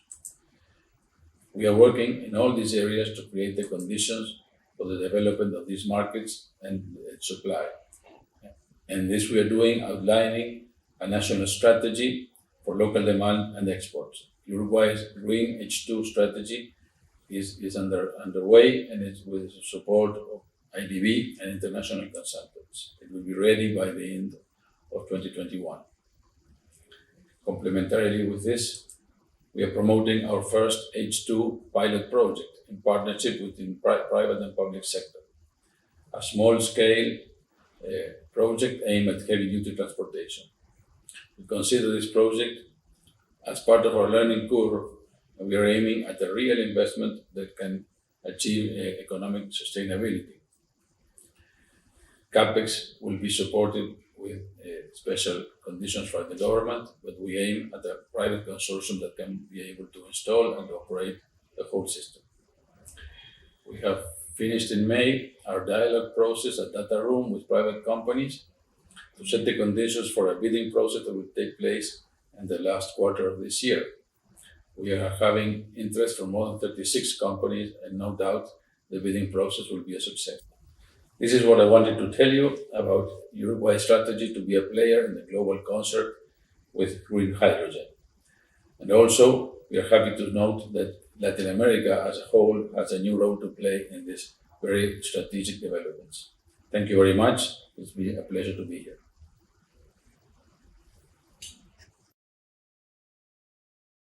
Well, let's continue after the presentation of the strategy of Uruguay regarding hydrogen. I want to close the participation and thanks our ministers and undersecretaries to be part of this panel.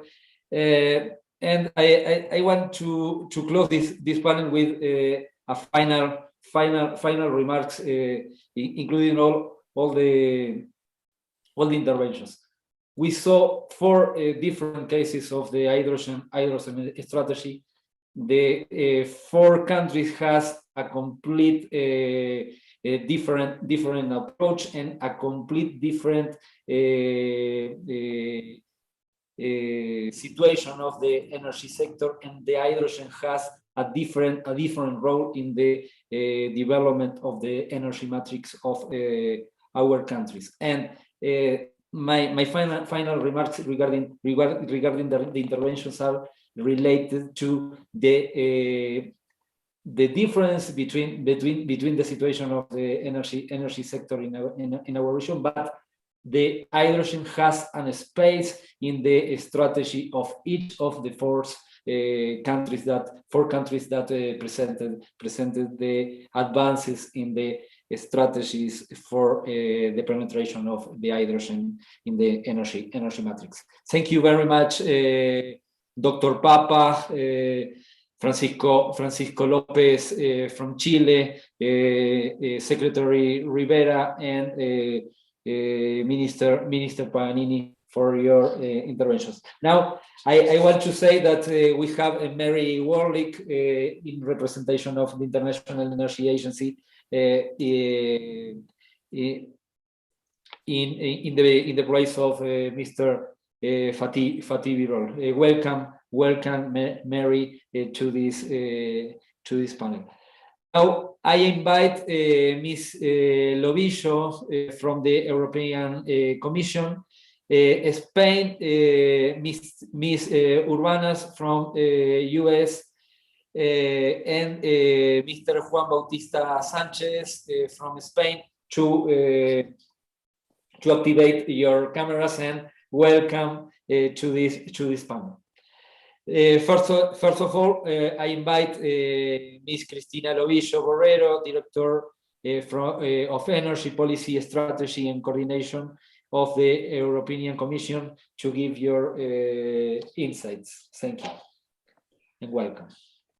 Muchas gracias, Alfonso, y muchas gracias. Thank you very much, Alfonso, and thank you very much to the IEA, to OLADE, and to the Inter-American Institute of Development for having organized these meetings, which are so timely and a phase of transition, energy transition that we find ourselves. As you know, the European Union has some very daring objectives in policies for climate change. We have committed to reduce by 55% of our greenhouse emissions by 2030 and to reach neutrality in 2050 climate-wise. These bold objectives call for a series of measures that we are preparing inside our borders, which consists on three pillars: policies or proposals that will influence in the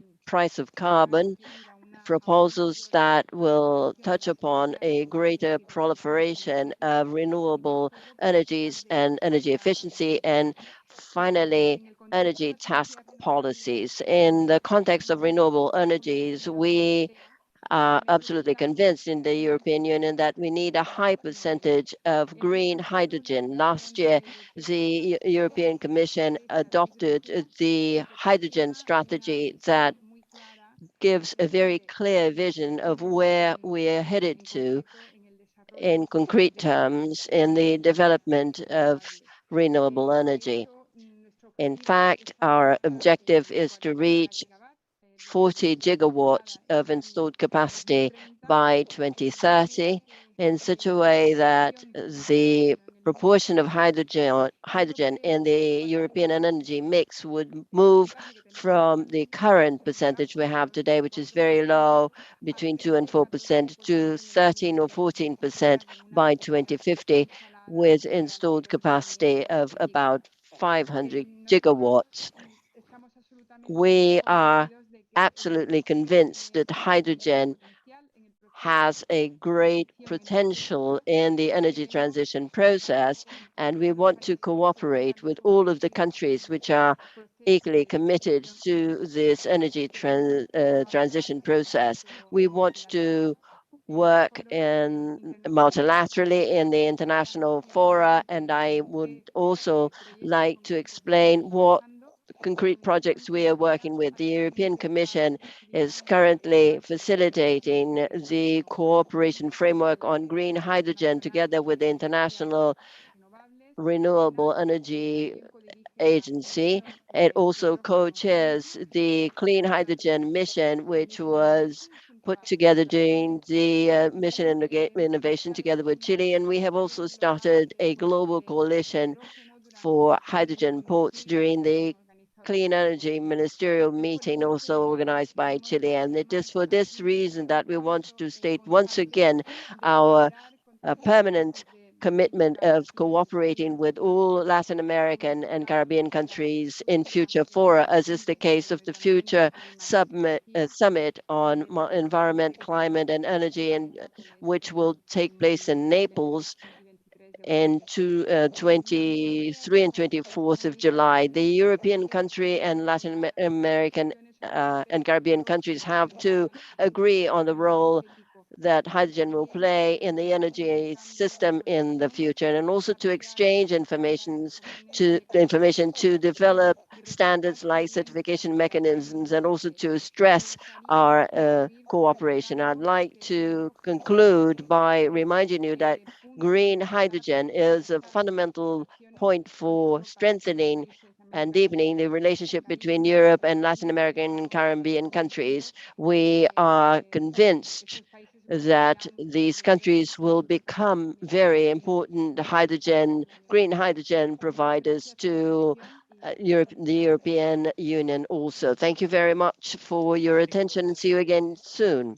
It's a pleasure to have your intervention, and completely agree about and I am also convinced about the necessity of increase the relations regarding the our region, and between our region and the European region, in order to develop the hydrogen in the Latin American region. I invite Mr. Juan Bautista Sánchez Pañuela, Deputy Director for Hydrocarbons and in Ministry for Ecological Transition in Spain. Welcome, Mr. Sanchez, and the floor is yours. Thank you so much, Alfonso. Good afternoon in Europe. Buenos días in Latin America. Good morning to those of you in Latin America. Ministers, colleague, it's a great pleasure for Spain to be participating in this ministerial roundtable. And in particular, it's a pleasure to be able to speak Spanish in such a high-level forum as this. Very many thanks to the Secretariat of the IEA-OLADE and the IDB for their kind invitation. The government of Spain approved our strategic document in October 2020. It's our hydrogen roadmap, a commitment to renewable hydrogen. We drafted it in the middle of the first wave of the pandemic, in parallel with the European Union's hydrogen strategy that Cristina mentioned a few minutes ago. We wanted to design a national roadmap with one question in mind. What is the distinctive added value that Spain can contribute to achieve the European objectives? In this particular forum, we're giving the question an extra twist. How can we contribute to the two-way dialogue between Latin America and Europe? And I'll mention several factors in this regard. First of all, supply. Spain has natural resources for the generation of renewable electricity, in particular solar and wind energy, which are destined to become the most competitive sources of electricity in Europe. 74% of our electricity generation will be renewable by 2030, and we will be building additional capacity for production of renewable hydrogen. Then there's the demand side. There is very strong demand for hydrogen in Spain, around 500,000 tons per year, for as a raw material for sectors such as the refining and fertilizer industries. And this is something that will benefit from the substitution of renewable hydrogen as an electricity source, which will be a major motor in, or a major driver of the energy transition in the initial phases. Later, then, energy storage and other uses of renewable hydrogen and associated derivative fuels in other sectors will develop, sectors particularly that are difficult to electrify. Technology is another factor. Spain has set itself the objective of producing at least 4 million gigawatts of electrolysis capacity by 2030, which will require scaling up our capacities to produce electrolyzers and other associated key equipment and technology. Knowledge is another factor. The Spanish Research, Development and Innovation System has some long-standing bodies, such as our National Hydrogen Center, which have among them high-level technical experts with a great deal of experience and energy companies that have also over the past few years been forming very skilled engineering teams devoted to renewable hydrogen. Latin America also has similar factors counting in its favor, but no country will be able to build this sector working in isolation. We need synergy. We need to draw on the strengths of each participant in this collective endeavor. We need to agree on common terminology, technical standards and regulatory instruments to cover the entire renewable hydrogen value chain. This transatlantic dialogue has already begun, and we are talking with various Latin American governments. We hope to continue that process over coming months in order to identify synergies and best practice. The objective is to foster an ongoing flow of technology, investment and knowledge that will make it possible for Europe and Latin America to become the benchmark in green hydrogen. The message is clear. Let's make it a reality. Thank you very much. Thank you very much, Mr. Sanchez, for your intervention, and I agree with your completely with your final message. Let's do it for a reality for our for the Latin American and the European region. It's a pleasure to have Ms. Elizabeth Urbanas, Acting Assistant Secretary for International Affairs in the Department of Energy of the United States.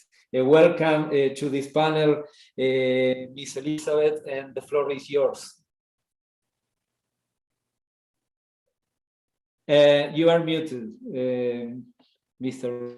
Thank you, Alfonso. It's good to see you again. Hopefully I'll also be seeing you in person soon. And Mary, we miss you in Washington, but we're so happy you're there at IEA. And I also want to say hello to the many friends and colleagues throughout Latin America that have spoken today. I hope that we can all meet again soon, whether that's virtually, but I would particularly like to meet you in person here in Washington or down in your beautiful part of the world. I'm very excited to be speaking today with this group. Obviously, right now I'm the Acting Assistant Secretary for International Affairs at the Department of Energy, but as I think many of you know, I'm normally the Deputy Assistant Secretary for Asia and the Americas, and so the Americas have a very big place in my heart.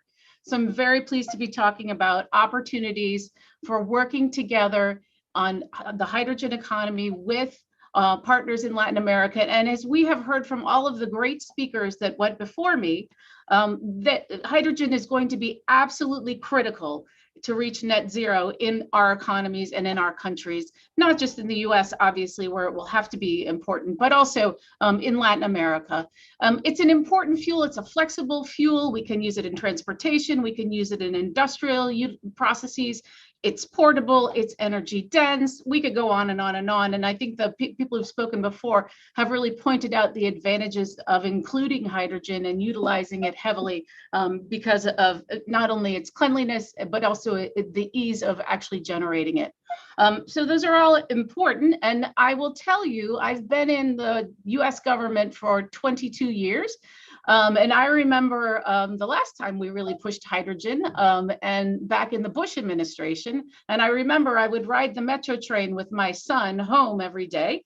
And we would look out the window and there was a hydrogen filling station that was in Washington, DC, not too far down the road. And it was there for many years and then it disappeared. So hydrogen is something that the Department of Energy and the US government has been working on for a very long time, even at the commercial level, going back 15 years to the Bush administration. It's come and go, but I think for the Department of Energy now, we really see it as the future. And because the Department of Energy in the United States is about research and development and cutting edge technologies and making things affordable and commercial, we are really focused right now and have been for the past several years on making hydrogen a big part of the energy landscape, both in the United States, but also globally.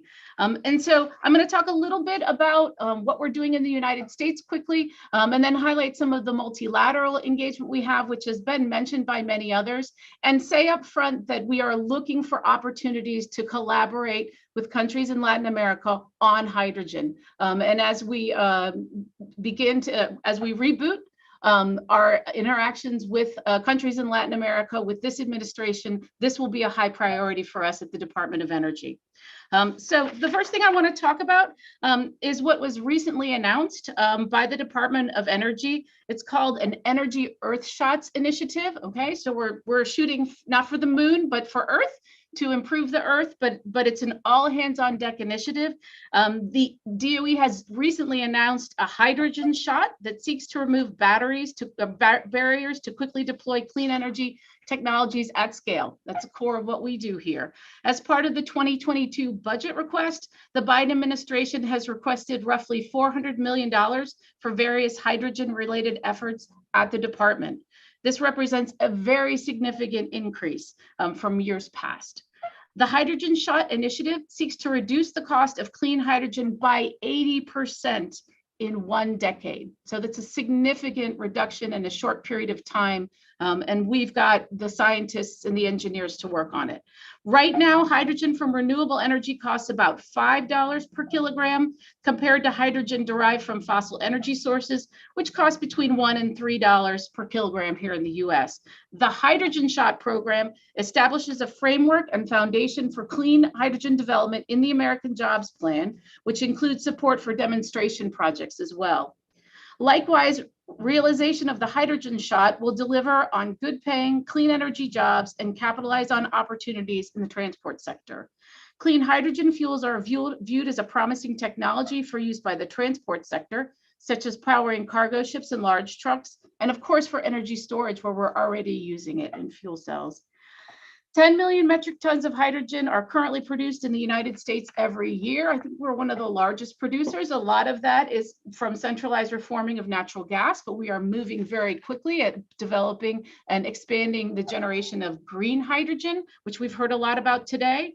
With the appropriate policies and private sector scale up by 2050, the US hydrogen economy could grow to an estimated $750 billion per year in revenue and $3.4 million jobs just in the US.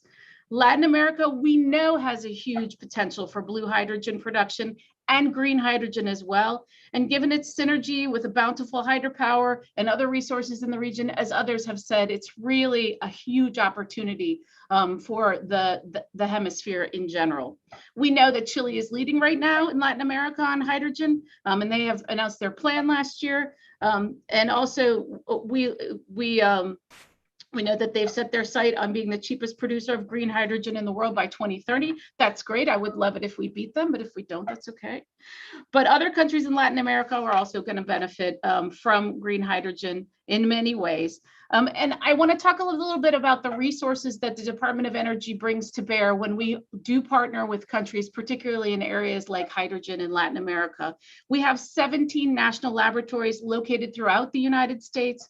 Many efforts are going on at these labs right now, researching and developing applications for hydrogen. And also our national laboratories are available to work with outside entities. Including foreign entities like countries in Latin America, or companies or entities within your countries in Latin America. When such partnerships align with the missions of DOE, then we can make sure that we get those kind of partners engaged with our laboratories. DOE, they also, although agreements are non-binding, they're important vehicles for collaboration, and we have agreements already with a number of countries in Latin America, and we could expand the work programs to include hydrogen. We're also engaged in a number of the international multilateral fora on hydrogen. We are a founding member of the International Partnership for Hydrogen and Fuel Cells, IPHE, very active in that. And very happy to have attended certainly the ministerial, the important meetings in Chile, which were held recently, and also very excited to work with other partners like Brazil and Costa Rica, who are the member nations, some of the member nations of this group. Clean Energy Ministerial and Mission Innovation are another important venue in which we are engaged in the work programs on hydrogen, and we will be hosting the Clean Energy Ministerial coming up in the next round. And in February 2022, as Fatih mentioned, Secretary Granholm will be chairing the IEA Ministerial. So we have a lot of technology, a lot of expertise, a lot of resources all along the value chain, and also in the research and development part of the hydrogen sphere. And so it's something that we can work on with our partners in Latin America, and something we bring to the table. And we're looking for things that Latin America can bring to the table and conduct research and deployment with us in the United States. It's an exciting time for hydrogen. I hope that they reopen the hydrogen filling station down the road, so that I can get a fuel cell vehicle soon, hopefully, looking at the Hyundai at the moment. And also excited to work with Latin America as this process moves forward. Thank you very much for the intervention of the U.S. Energy Department. And it was a pleasure to moderate this panel. We had an outstanding presentation from each country and the contribution of each regional countries in this approach. To close, now the hydrogen is a great opportunity for the region. The role of the hydrogen is crucial for the decarbonization and net zero strategies. And there are a lot of opportunities for Latin America and the Caribbean. There are a lot of opportunities to increase the relations between regions also. And thank you very much. And I invite Mary Warwick to make the closing remarks. And thank you very much for this wonderful panel.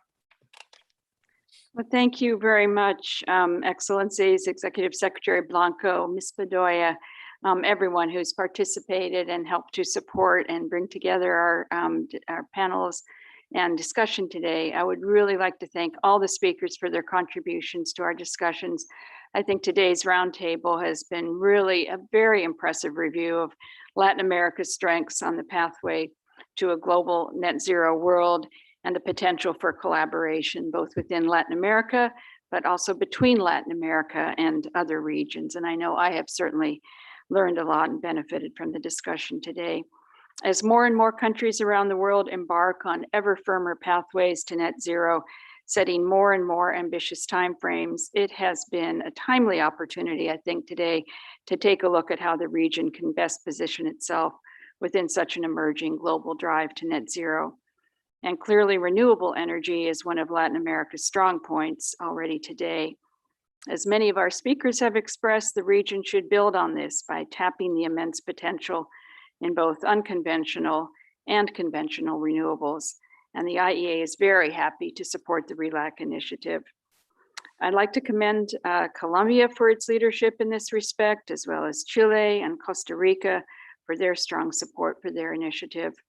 And we are also delighted to act as a facilitator of the bioenergy platform, initially promoted by Brazil, but now counting 21 countries around the world, including many IEA member countries, to foster a low carbon bioeconomy that will be part of the decarbonization solution in Latin America and beyond.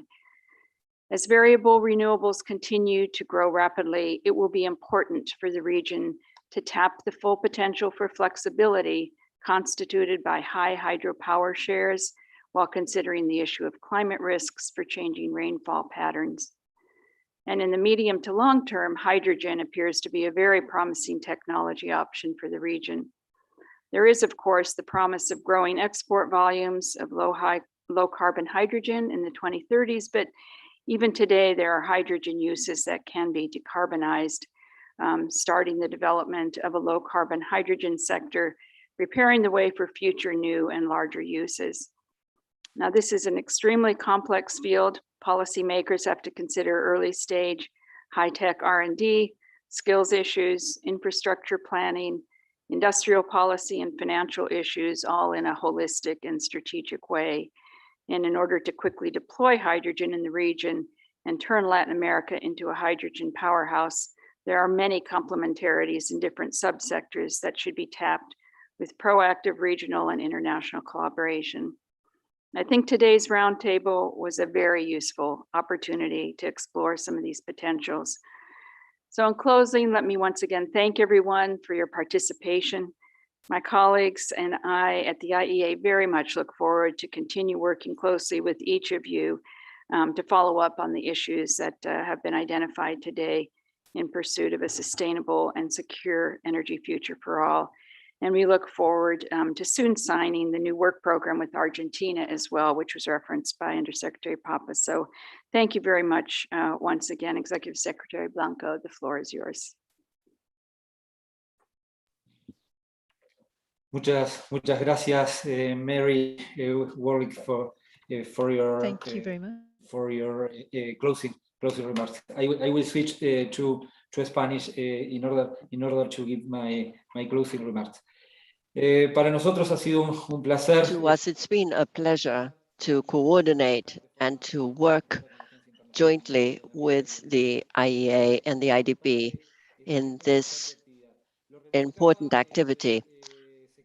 As the Secretary of Energy of Panama was saying earlier today, last year we started with the first round table for Latin America and the Caribbean, putting together the actions of IDB, IEA, and OLADE in energy topics, working on sustainable recovery for Latin America and the Caribbean, and with a focus of energy and its role to play. Now we have a second round of this discussion with tangible and clear elements of how the energy sector in Latin America and the Caribbean has been evolving and changing in such a way as to achieve decarbonization and to reach net zero carbon. In this agenda, we have many things. We have RELAC in order to achieve 50% renewability of our energy matrix. We have the support that has been given to countries to strengthen their policies for their energy sectors and to incorporate energy transition as an important part of this long-term view. And the region has made huge progress in this area and also in putting together clear strategies for emerging technologies. And then we have hydrogen, but also electromobility and everything that we have been working on in order to incorporate in terms of renewable energies into a matrix that is already green, but there is as yet so much to do in this region in order to further develop this energy transition. And another point that was made clear is that this translates into a great opportunity for our region, with a great opportunity for job migration, for innovation, and also for research development. This includes both the private sphere and the active participation of the private sector in the major and huge investments that are needed in our region in order to develop this sector. There are great opportunities. There is a long pathway ahead of us. There is a lot to do in the multilateral front, in the agencies we work in order to work hand in hand with our partners. I celebrate this action that we have managed to put together with the IEA and with the IDB that really brings us together very closely with these agencies, with our focus in developing the energy sector in Latin America and the Caribbean, but above all, in developing and improving the quality of life of all of our people. So thank all of the countries so much for being here with us. You're always present in this meeting, in this very open dialogue and opportunity for exchange. Thank you very, very much indeed. And I will take up no more time because we've gone way beyond. Now, Jessica, may you have the closing remarks. Good morning and good afternoon for those who join us from Europe. On behalf of the IDB Group, I would like to thank our partners for organizing this important discussion on such a crucial matter for Latin America and the Caribbean, the process of energy transition. Thank you, Faith Birol, Executive Director of the International Energy Agency, and Alfonso Blanco, Executive Secretary of OLADE. Always an honor to work together. Let me also thank all the ministers and special guests that have joined today's roundtable. As it has been discussed in today's roundtable and in the closing remarks of our partners, energy transition is an imperative, but also an opportunity to not only respond to climate change, but also to improve people's lives, generate high-quality jobs in our region, and foster greater integration. Energy transition is a key component for climate change action, one of the areas key to our Vision 2025, which our president mentioned. We are committed in supporting our regional member countries as they go through this energy evolution. In fact, we are honored to be their partner of choice. Our region's amazing renewable resources play a key role in the decarbonization of the energy sector. The adoption of new technologies and the promotion of innovation are also important allies for this transition. It means the adoption of new technologies on the supply side, such as green hydrogen, especially to decarbonize the parts which are harder to decarbonize, such as the heavyweight transport and industrial sectors. But it also means change on the consumer side. As mentioned in the IEA report, more than 50% of the technologies necessary for the energy transition are associated with consumers. Here we see another opportunity in this transition: digitalization. From apps, safety alerts, productivity to connectivity and accessibility, digitalization goes beyond consumers. It's also key for better supply, better systems, and better operations. But there is no transformation on the consumer side of this equation without digitalization. Digitalization is a necessary step for energy transition. The IDB is fully committed with supporting the digitalization of our region, which, by the way, is also another priority in our Vision 2025. Our hope is that every Latin American and Caribbean country should be able to explore the best path for their energy transition from consumer, producer, and prosumers, or small-scale generator sides. Latin America and the Caribbean countries should have the opportunity to position themselves in a world in transition. This goes beyond decarbonization efforts to fight climate change. It is an amazing opportunity for sustainable and inclusive development. One final point that I would like to make is that the transformation of the energy industry needs to also incorporate gender equality. There are some signs of progress, and we have seen more women in this very traditionally male-dominated sector. But today, I would like to encourage all of you, leaders in this sector, to incorporate more women in the complete value chain of the energy field, especially as we advance and accelerate the energy transition in our region. The IDB has always been the partner of choice for clean energy in Latin America and the Caribbean, and it will remain so as we work together to reach our goal of net zero emissions by 2050. Thank you.